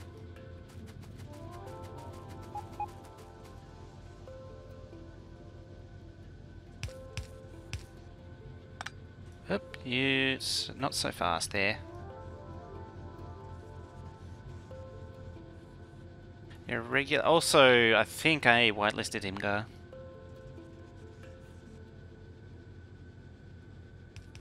Aha! And I see one of the first in the list there is the Teen Titans thing again. Oh yeah, one-to-one circuits. It's a very speedrun looking build too. The double red inserter. Isn't a bad idea really. It's a lot of gears, is that? Damn.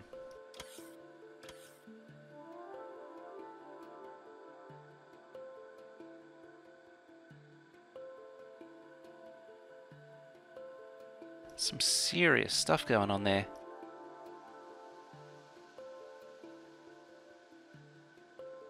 You will be a regular as well. There's no reason why you shouldn't be.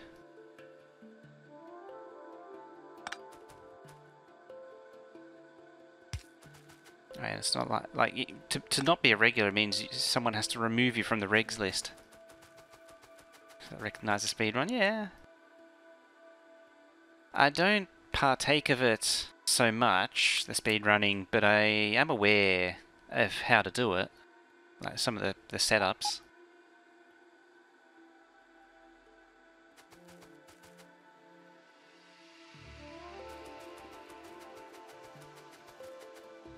My trouble is, I'm not so good at sitting down and doing the speedrunning.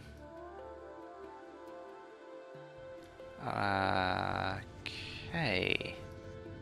Flip that.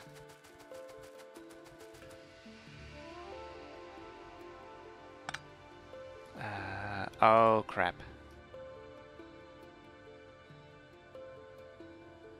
Wait a minute. No, don't do that.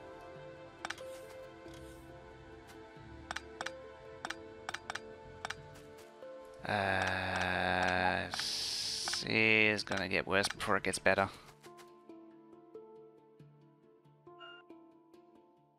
I like it because it's easy to build without bots.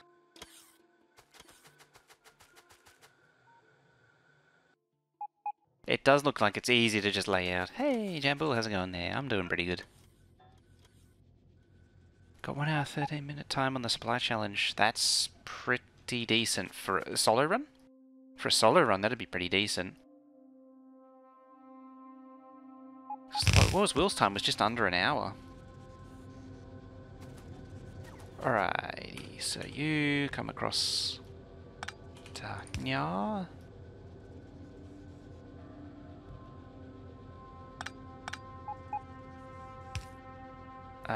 No, you can't go there, because this belt goes to the splitter.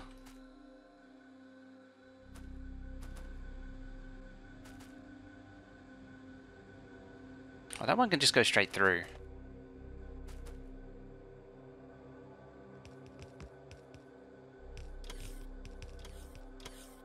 We've got 48 minutes with 6.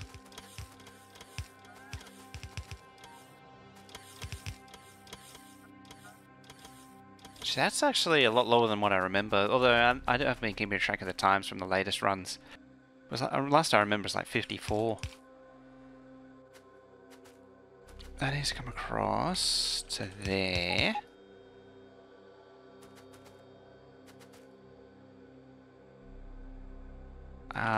One of these belts needs to come into here.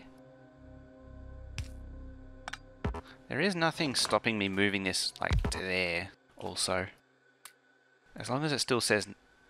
no, that says 8.4. I was going to say, as long as it says 9.4, then it's fine.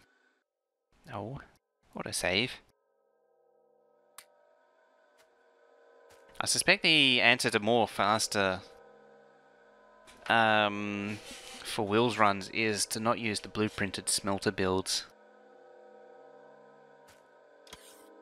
After 6 hours, that's why I can't do speed runs, because I can't sit down and do the same thing over that many times.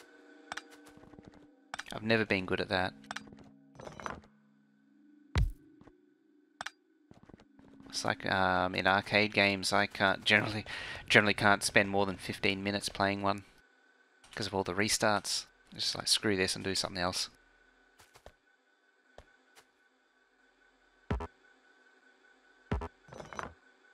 It's just generally awkward.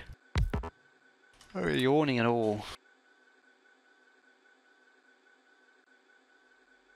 So that one passes up fine. This one, you're fine. You get into the smelter.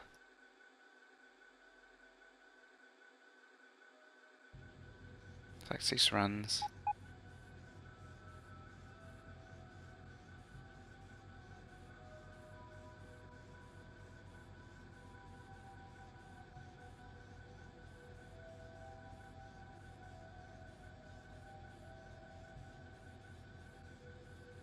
It's the same style of build. Recognize how I could cut corners. Yeah, it's... I don't think I'm quite expressing it right. So, the way the Wills ones are done, it tends to be using the... tends to use the generic blueprinted smelter type builds, which are very slow to set up. Unless they did actually finally move on.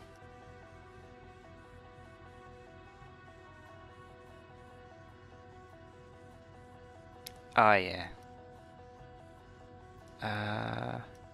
Only like 18 copper furnaces. Yeah, figuring out the overbuild, like how much you overbuild by too is really important, isn't it? I have no idea how I'm going to get this connected.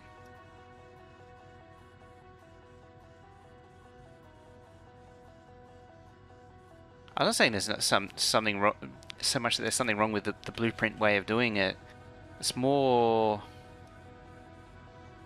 I say just placing something down without really thinking about it.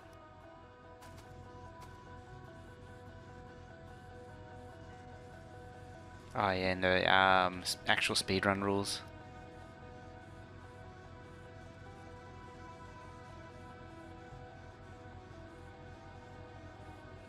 I'm really not enjoying this right now. So before anyone says I can't push that out, because when I go to blueprint it, see there's no room to push it out there.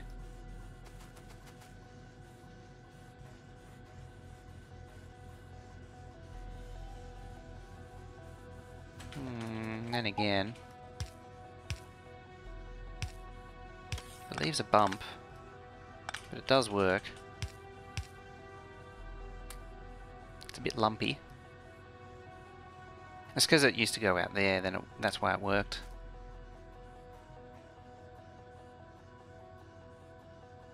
Just leaves this one with a lump as well.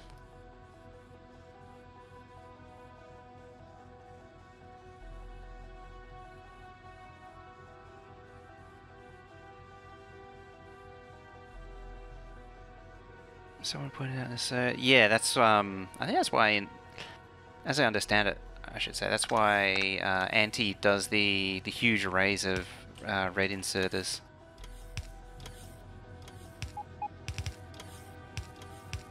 So that's just got to be a whole...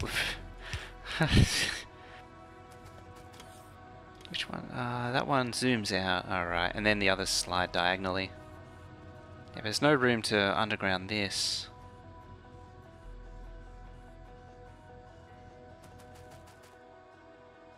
In an ideal world, that would feed down here. Can it be done? Oh, that's right. It's got to be beacon aligned with everything else. Love watching Anti. Oh, it is great. I enjoy watching Anti build, like the speed at which she can put stuff up too.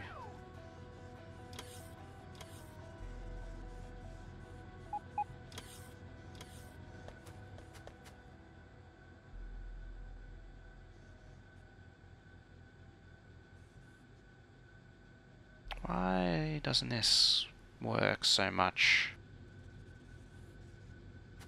Oh, I know. No? I don't know. I had it, then I lost it.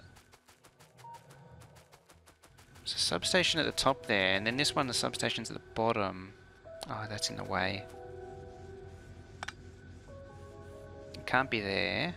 Can be there, though. Copper snake. Works for me.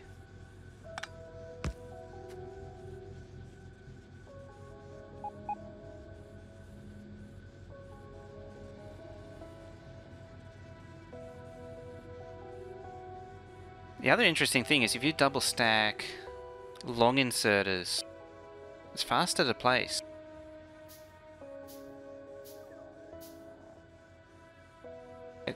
Like, it's quicker to craft these, and then you do that, they both insert into an assembly machine, and then they can also supply 2 belts worth.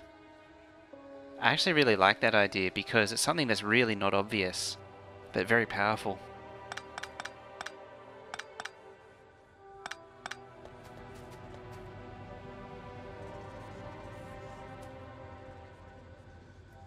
I would like to tidy up a little bit, and also that's not connected because there's a substation there. Oh.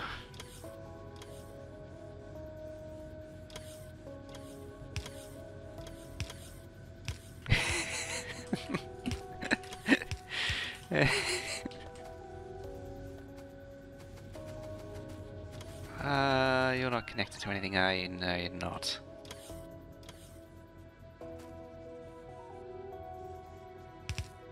There you go. So how's that affected circuits? Not greatly, but it's not the best. The output's still more or less solid. Yeah, that's the odd gap. That's why the only reason why this balancer exists is just because if something runs out here, it means it spreads out the load and softens the blow. Otherwise I'd get rid of this thing. I might, in the future, once I get this sorted, I might actually consider getting rid of it. One full belt of plastic and circuits with a really small amount of effort, that's right.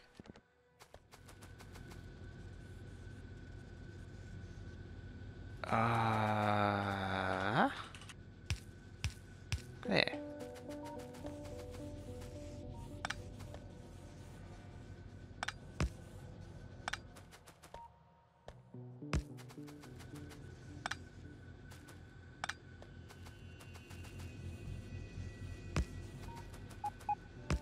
There we go.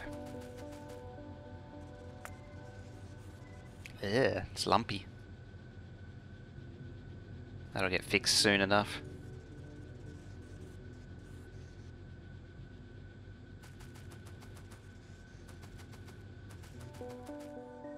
So that's the 4 copper belts out. Mining productivity.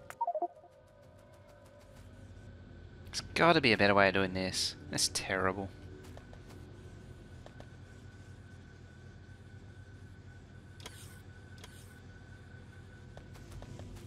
The alternative is I do it at the very bottom. it's the first one.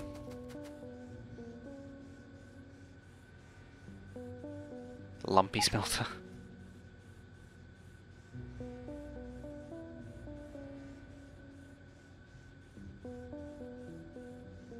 It's got to be offset no matter what. Where's the other one at?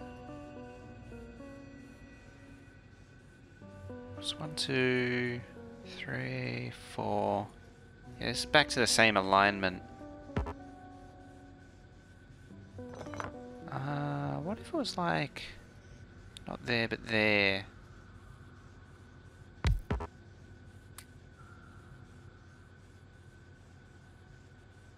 So down a tile. Or even there might work. No, it wouldn't. It has to be down a tile because you'd have 2 tiles here. Let's go back to the top one and have a look. And also the more fundamental question, how much effort is it to realign the beacons? They can stretch down. Yeah, they can move up or down. The robot ball can move. Can move if it needs to. That's something you think I might appreciate in terms of long smelter columns with belt weaving. Uh-oh. This is either going to be really good or really... Uh-oh.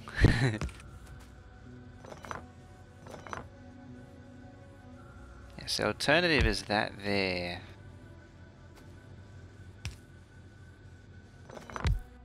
Just move that out of the way.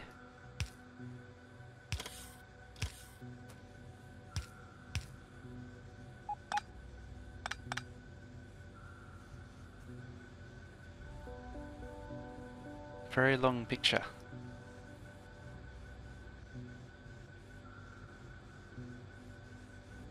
That's a long furnace.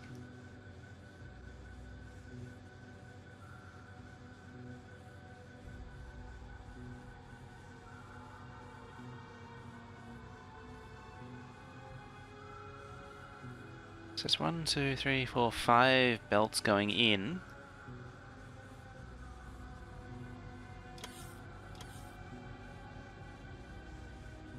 Ah, that's an interesting one.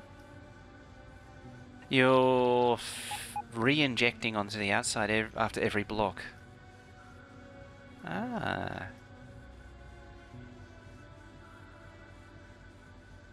Yep. Can't argue with the results.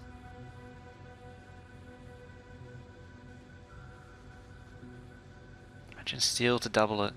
Oh.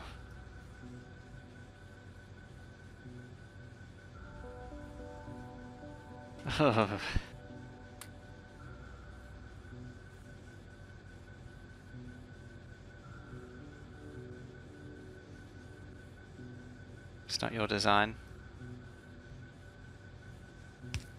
Ah, well. Nope.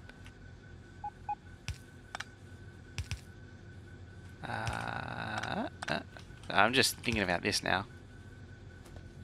Bloop, bloop, blop, blop. In that goes.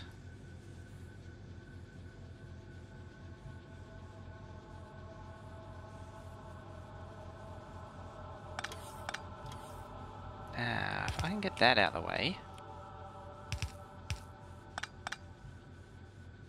Bloop.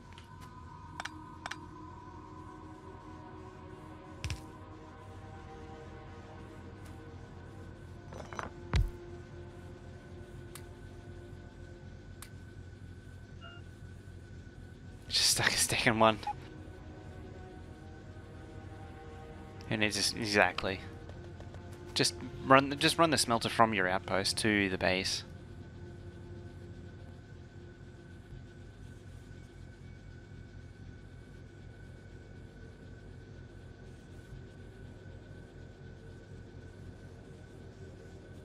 So that works. If I just shift the beacon alignment slightly.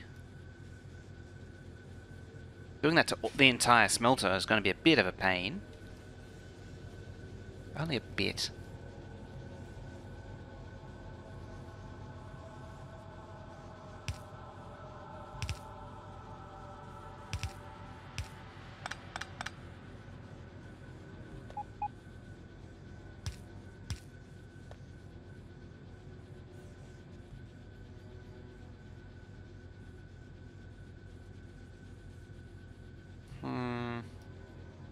better.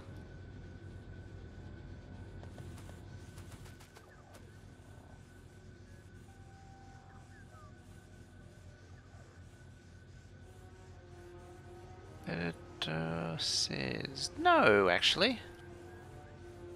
Sounds like I should, though.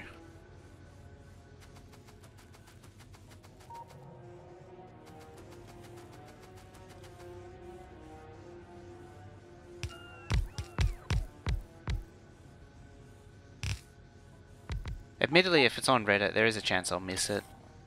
I don't check Reddit very regularly.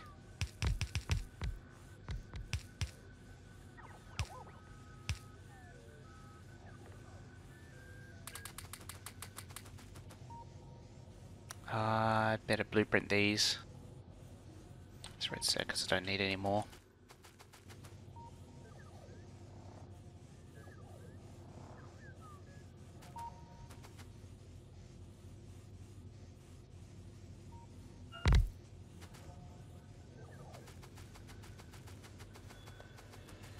Alright, move all the beacons.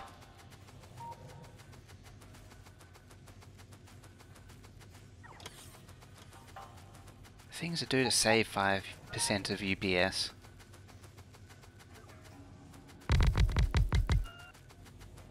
Hasn't advertised anywhere. That'd be why then.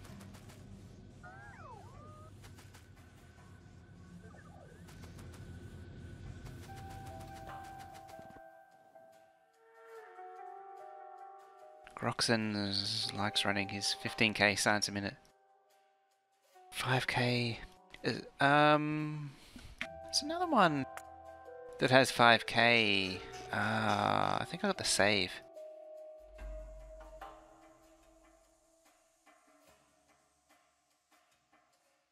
I have no idea what it's called though.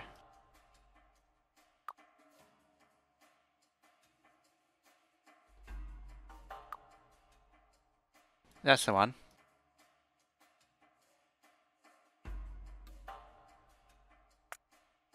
Just switch saves quickly.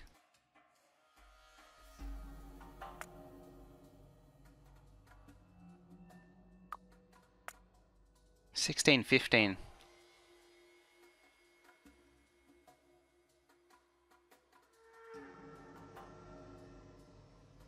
Alright, looking for red ring outpost I'm gonna find. Yeah, this one I think was 5,000 science a minute. Is it 4 or is it 5?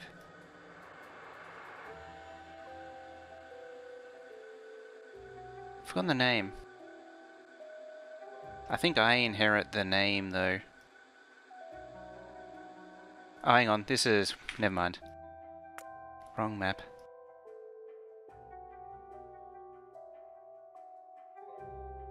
I know what that map is, it's something completely different.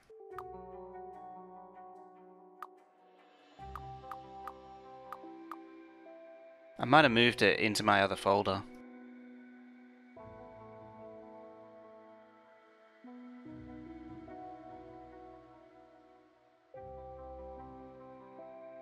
Yeah, I think I have. Oh well. Anyway, back to smelting. Yeah, that's wheels. That runs at 60, if you can convince it to. Thungorium, I think the name was.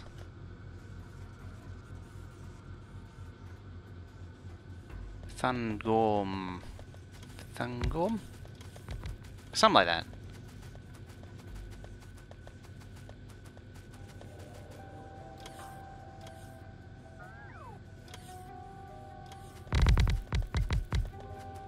More beacons.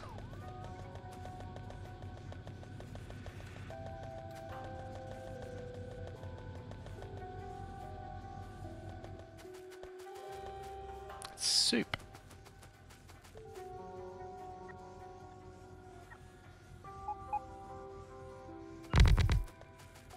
Yay for sampling. Not very good sampling at that.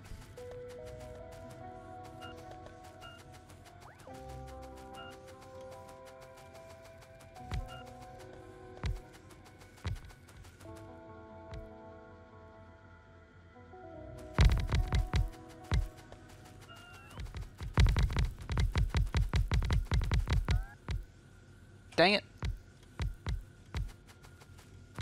I aligned it back where it was.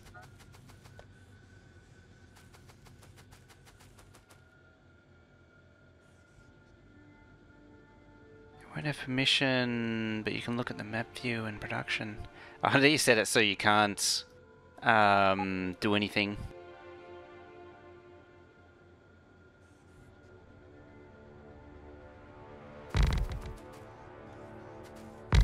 Sneaky.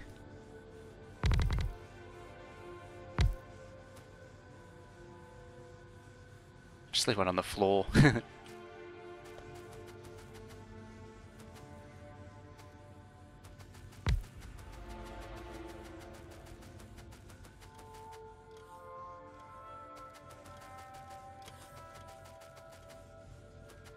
That's still getting fed.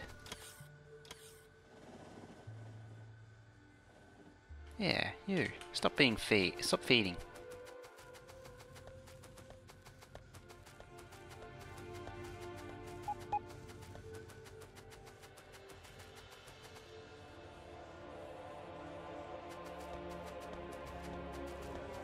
Yeah. Oh. Should be in robot range.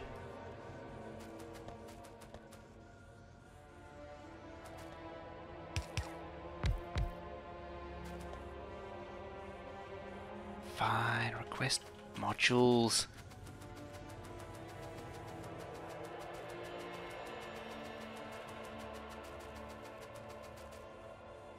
If you leave, oh, okay, it was public.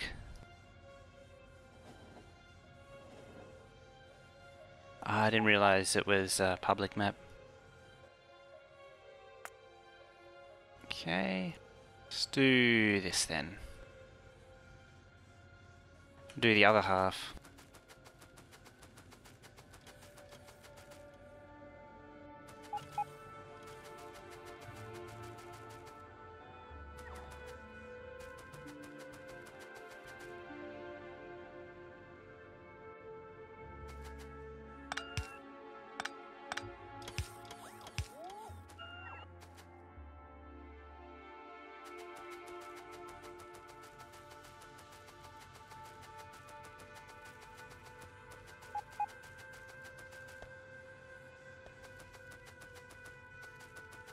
You are missing modules.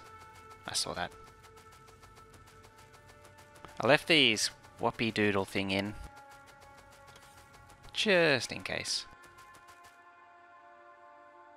Rebuilding smelting in? Yeah, I'm finally doing the splitter stubs on the copper smelter and getting rid of the splitter merge stuff.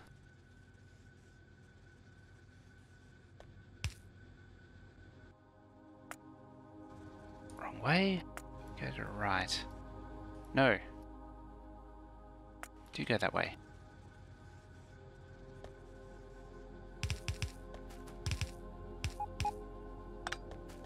Okay. Substation, substation, substation, and a substation. Let's make this design could actually go up to 7,500. Wow. Oi. Thieving inserter. Wrong way round, wrong way round. Thieving inserter.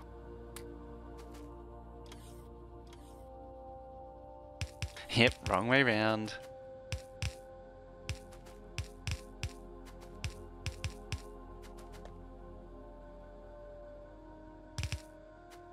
Oh, there's just 15 different kinds of wrong going on here.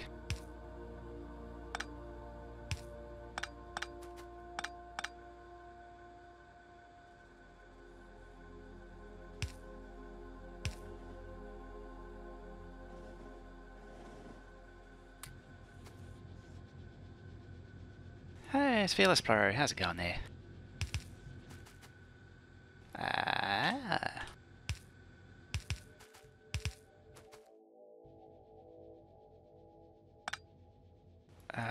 There.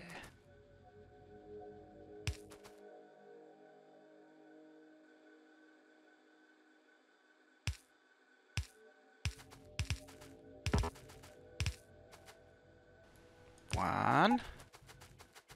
Alright, I'm definitely going to have to start concentrating more. Yeah, each row does one full blue. So there's 4 blue belts of ore going in and 4 blue belts of copper going out again.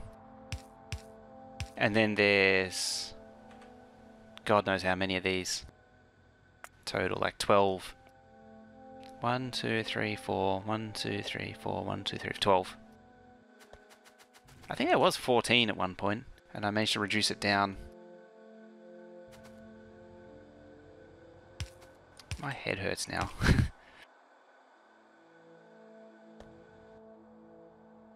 Doing good? Wonderful.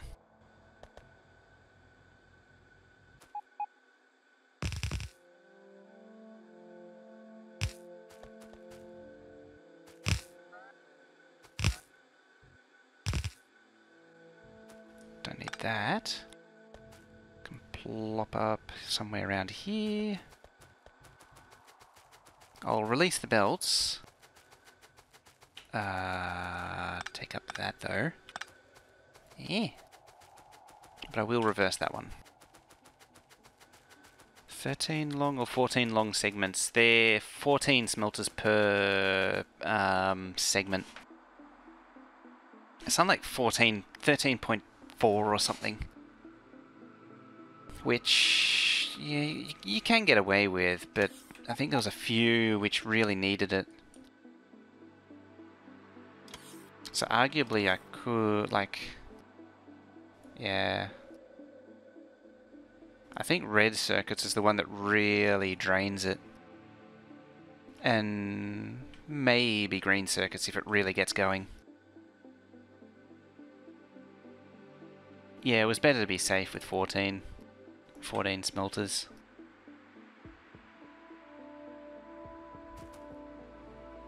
So I can flip that. Oh. You just generally don't reach. Okay, you go over there a little bit.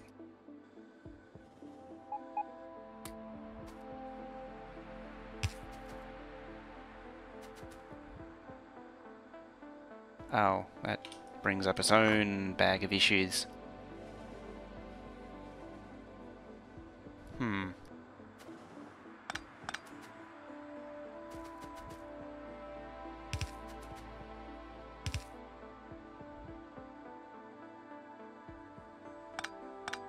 Remaking the smelter, yeah, so for the long time I had this set up using, or depending on the earlier versions of 16's compression methods for belts.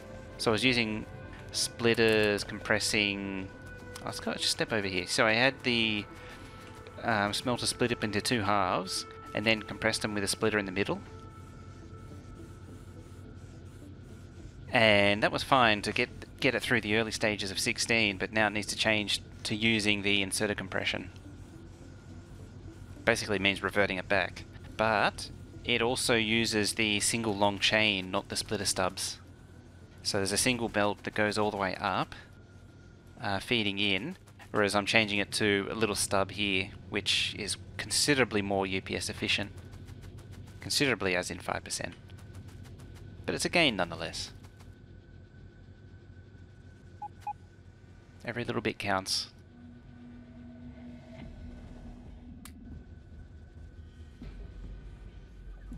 Don't reach. Actually.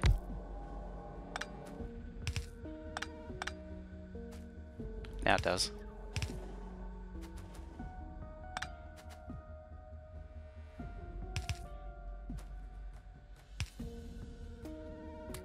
In you go.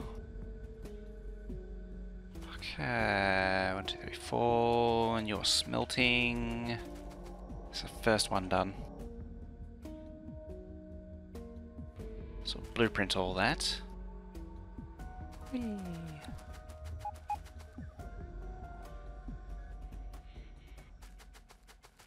Oops. Don't need none, then, them, there, those, that. It's a technical term. And then... Loop.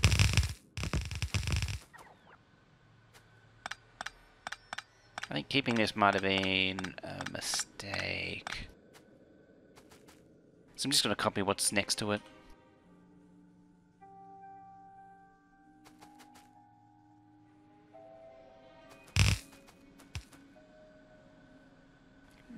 Loop, loop, loop.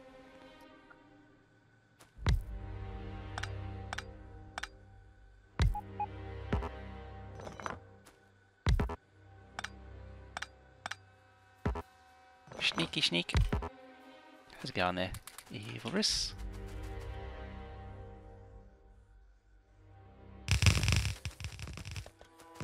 A 5th iteration of smelters. I don't know.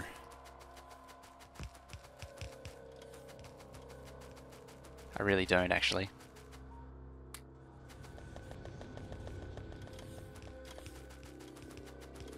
Oh, that 39 UPS.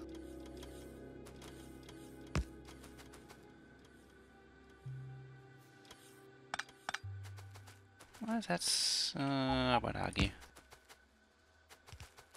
It's probably fine. I'm trying to think about the number of times I've done this. So mining drill costs 10 iron plates, 5 gears, 3 circuits, but assembler costs 1953. Assembler 2 costs 953. Why do drills cost 1 more iron? Excellent question. I've always wondered that because mining drills, because like you look at the old science recipe, and yeah, there was. I noticed that when I was setting this up using these in the production packs, that these took less iron.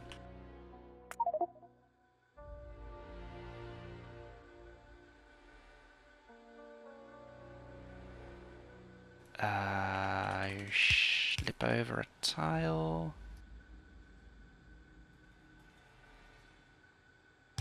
Not quite. Then slip over.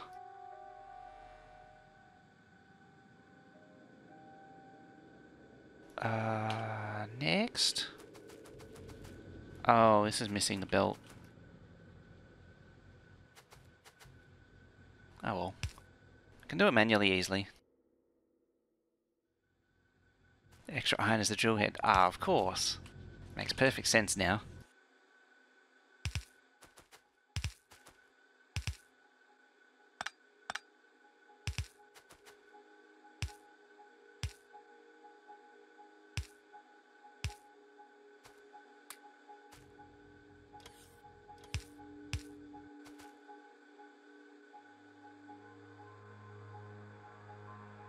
You pop up. Whoops. Get there in the end. There we go. So you go across there. Still confused as to what's happening with the smelter with the belts. Yeah, that'll generally happen. So there's 4 groups of 14 smelters. That's these here.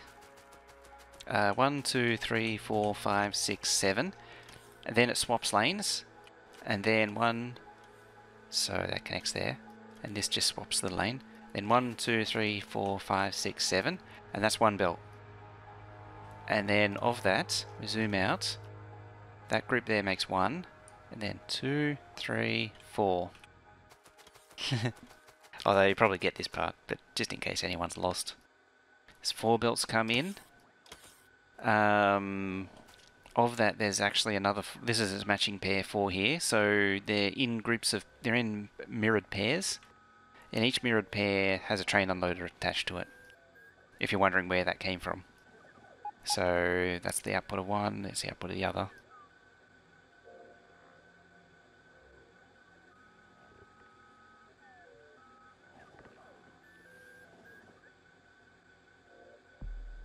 6 blue belts of circuits, 4 blue belts of gears. How many iron plate do I want? How much productivity do you have?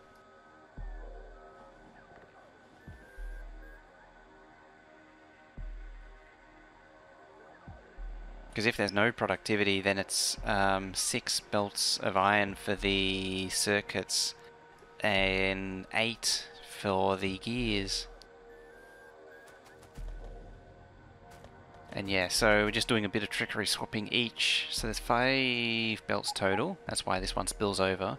3 ore. There's room for 3 ore and then 1 plate. And so one of the ore has to spill over the side. And from then on, it just becomes a matter of shuffling and juggling the ore plates with the plate plates. Going with 8. So we'd need just 8. Yeah, you would need, because it's 2 iron to 1 gear. So you need twice as much iron to gears. And then circuits is 1 to 1. It's a dumb bootstrap thing. Oh, okay. Then probably just 8. I just go with. Yeah, so we juggle around the plates and the ore. So now I've got 2. That's really annoying. Okay.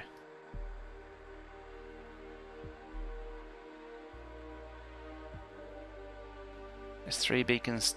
Yes, there's 3 beacons to a row. So these share the center beacons, but these don't share beacons. I know there's been a lot of complaints about that when I first did this, but it doesn't matter.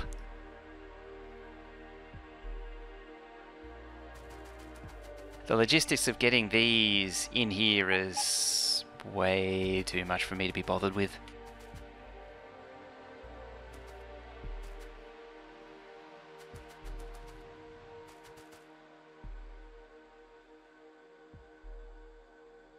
You already have the circuits and gears. Oh, okay.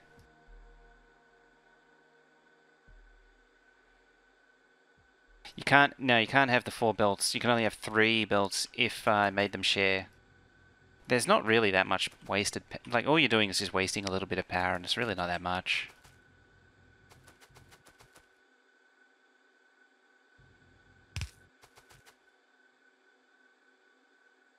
It's something that I did actually originally stress over when I first started playing around with beacons, was I started thinking about beacon efficiency and all that. And it's really not that big of a deal.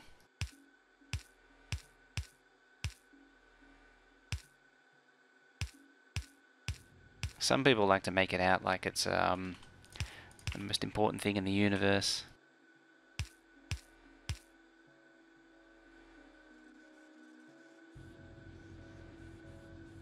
You could probably weave it if you set some of these to a different force, because they don't, belts from different forces don't interact with each other, but that's so much work.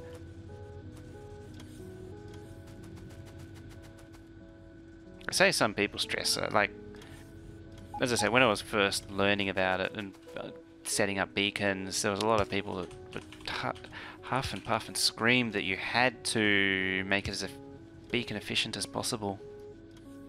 And yeah, it really doesn't matter.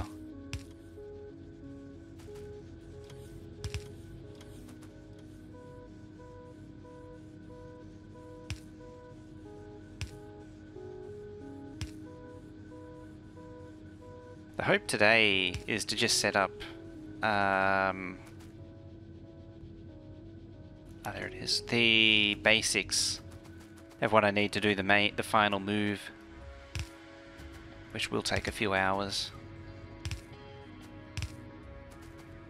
and a lot of UPS.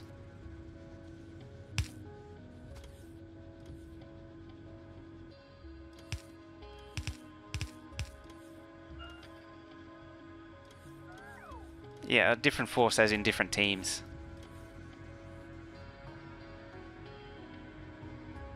Changeover bits are confusing now.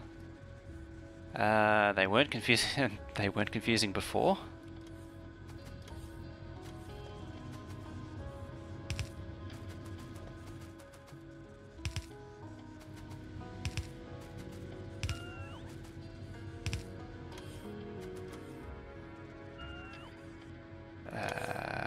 already. No, that works. That's fine also.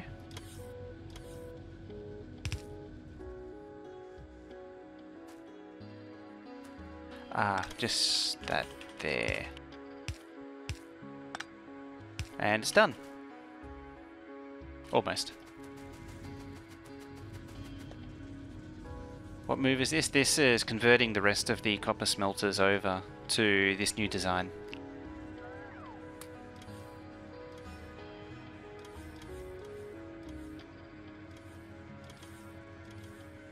Red belt. Only belongs on science.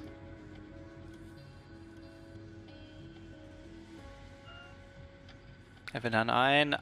It has another variation with stubs, but it still uses a compression, and so I can actually use this directly onto iron. As an added bonus, it should be a nice grid of substations to clean up this, whatever the hell you want to call it. So you go from this to that, which is nice. Just like what I did with red circuits. It's one job.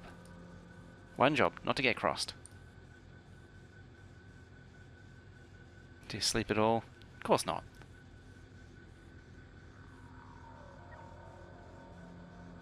Does Bigwick ever stop drinking? No one's really sure. How's it going, Bigwick?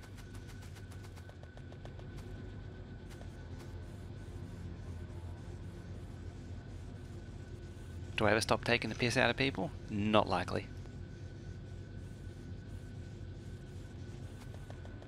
And then... actually, it's just always active.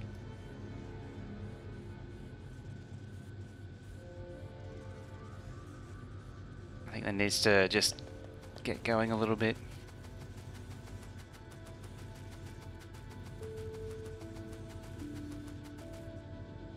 What are the red dots? That's the show active state. So red means they're not active. You want to see more red than anything else. It's kind of counterintuitive in a way. So yeah, so they don't need to insert, so they're idle. You see, whenever one of these swings, it wakes up the other. So at least locally, relative to each inserter, like this these pair of smelters waking up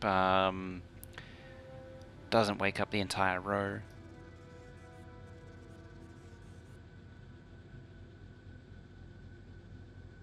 The next step is, I think, output clocking. Because see, these stack inserters, they only need to swing like once every 5 seconds or something, 4 seconds. You can use this stack bonus. I don't know the exact number, I'd have to calculate it. You can wait until there's like 6 inside here before swinging. So you could force the inserters to idle more. Yeah, I'm starting to see a bit more red now.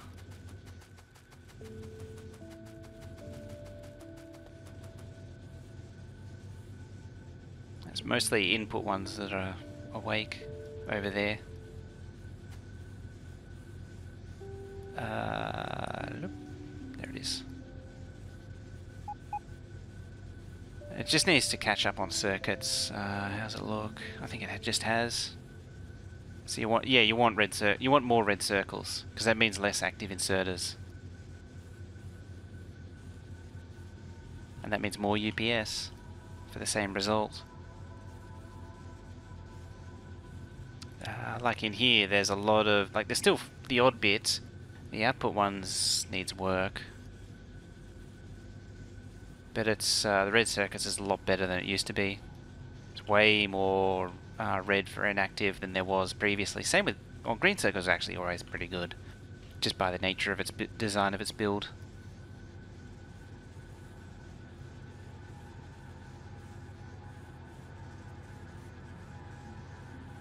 But yeah, I've got to do all of this too.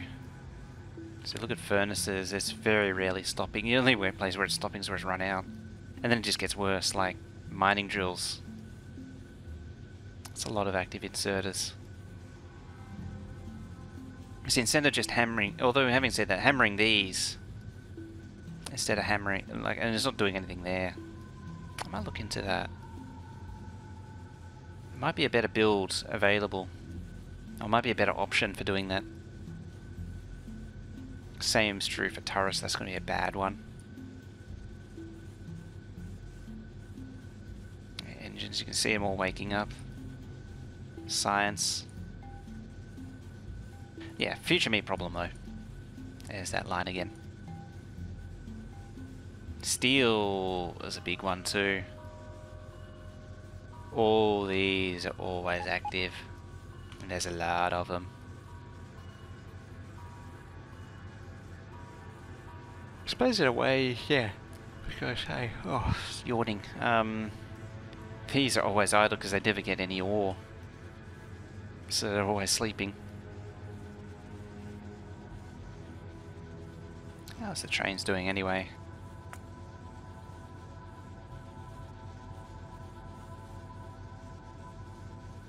I got to experiment with the timer stuff on the output because according to the show active state, as soon as you connect it to the circuit network, it's always on. But I think it's only on in the most minimal sense. They're all stuck in traffic.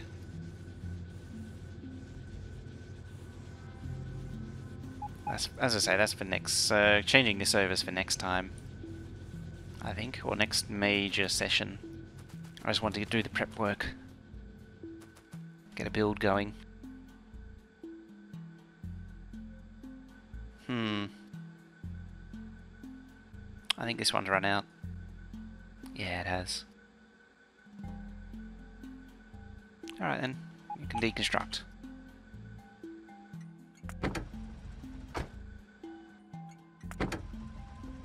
Send 2 trains to clear it out. One's been done, the other just needs 1. And that one's green, that one's red, so it's all good. It's good and ready to go. I can switch it over to copper. I did need more copper.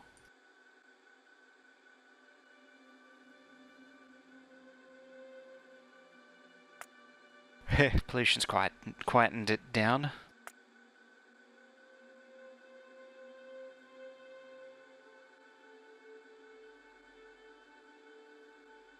There's a bit more to clean up here.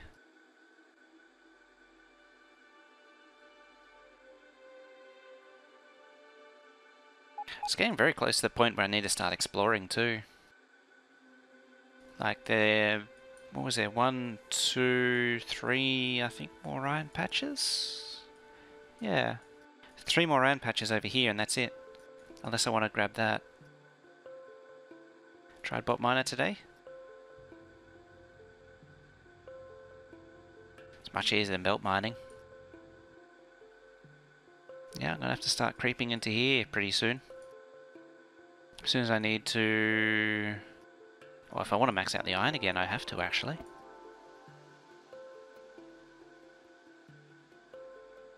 Ore patch slowly dries out from the station. Yeah. There. Like that. See, these two are just chomping on this one. This one's held out for a long time. Got an artillery? Yeah, I want to set up an artillery production station. Or some sort of remote reload outpost. Which just holds all the shells. Maybe the base supplies it. I haven't worked out the details yet.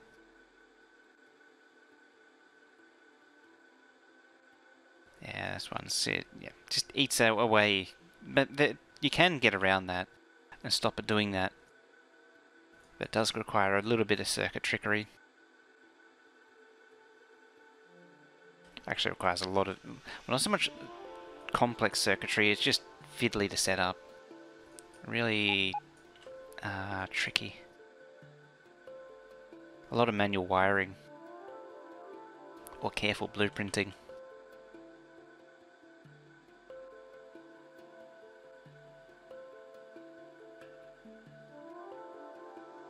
Can't say careful blueprinting is a strong point.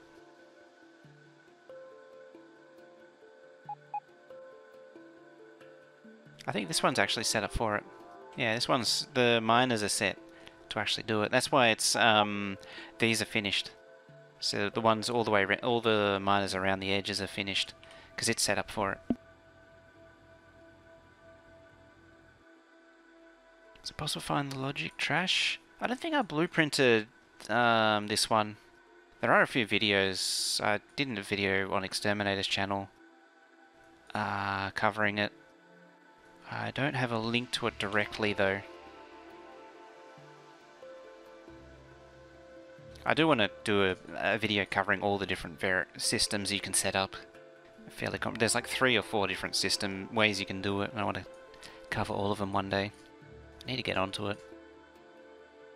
So many things to do.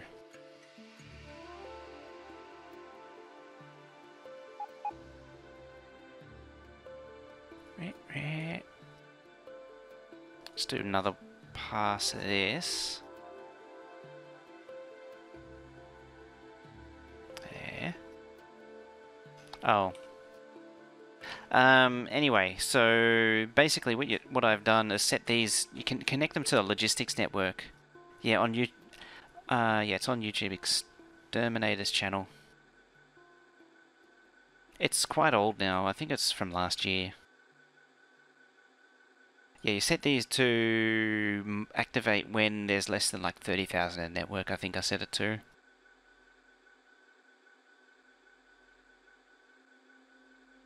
Here we go. I think that might be too high. It worked for a different one, it should be maybe 10,000. Because these are like 2,400, yeah, 2,400. Just like 3 and a bit chests. I have a feeling these are set for 30,000. So it probably would work until it reached this point. That's a simple way, but it's not. That's where it's not entirely effective. The other way is to wire actual wires to it. And running the wires is trickier. And then you have a combinator that triggers it when there's 30,000, it turns them off.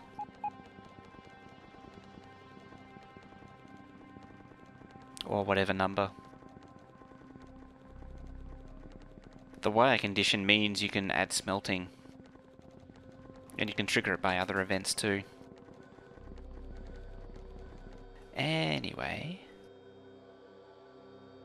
So the patch mines out evenly.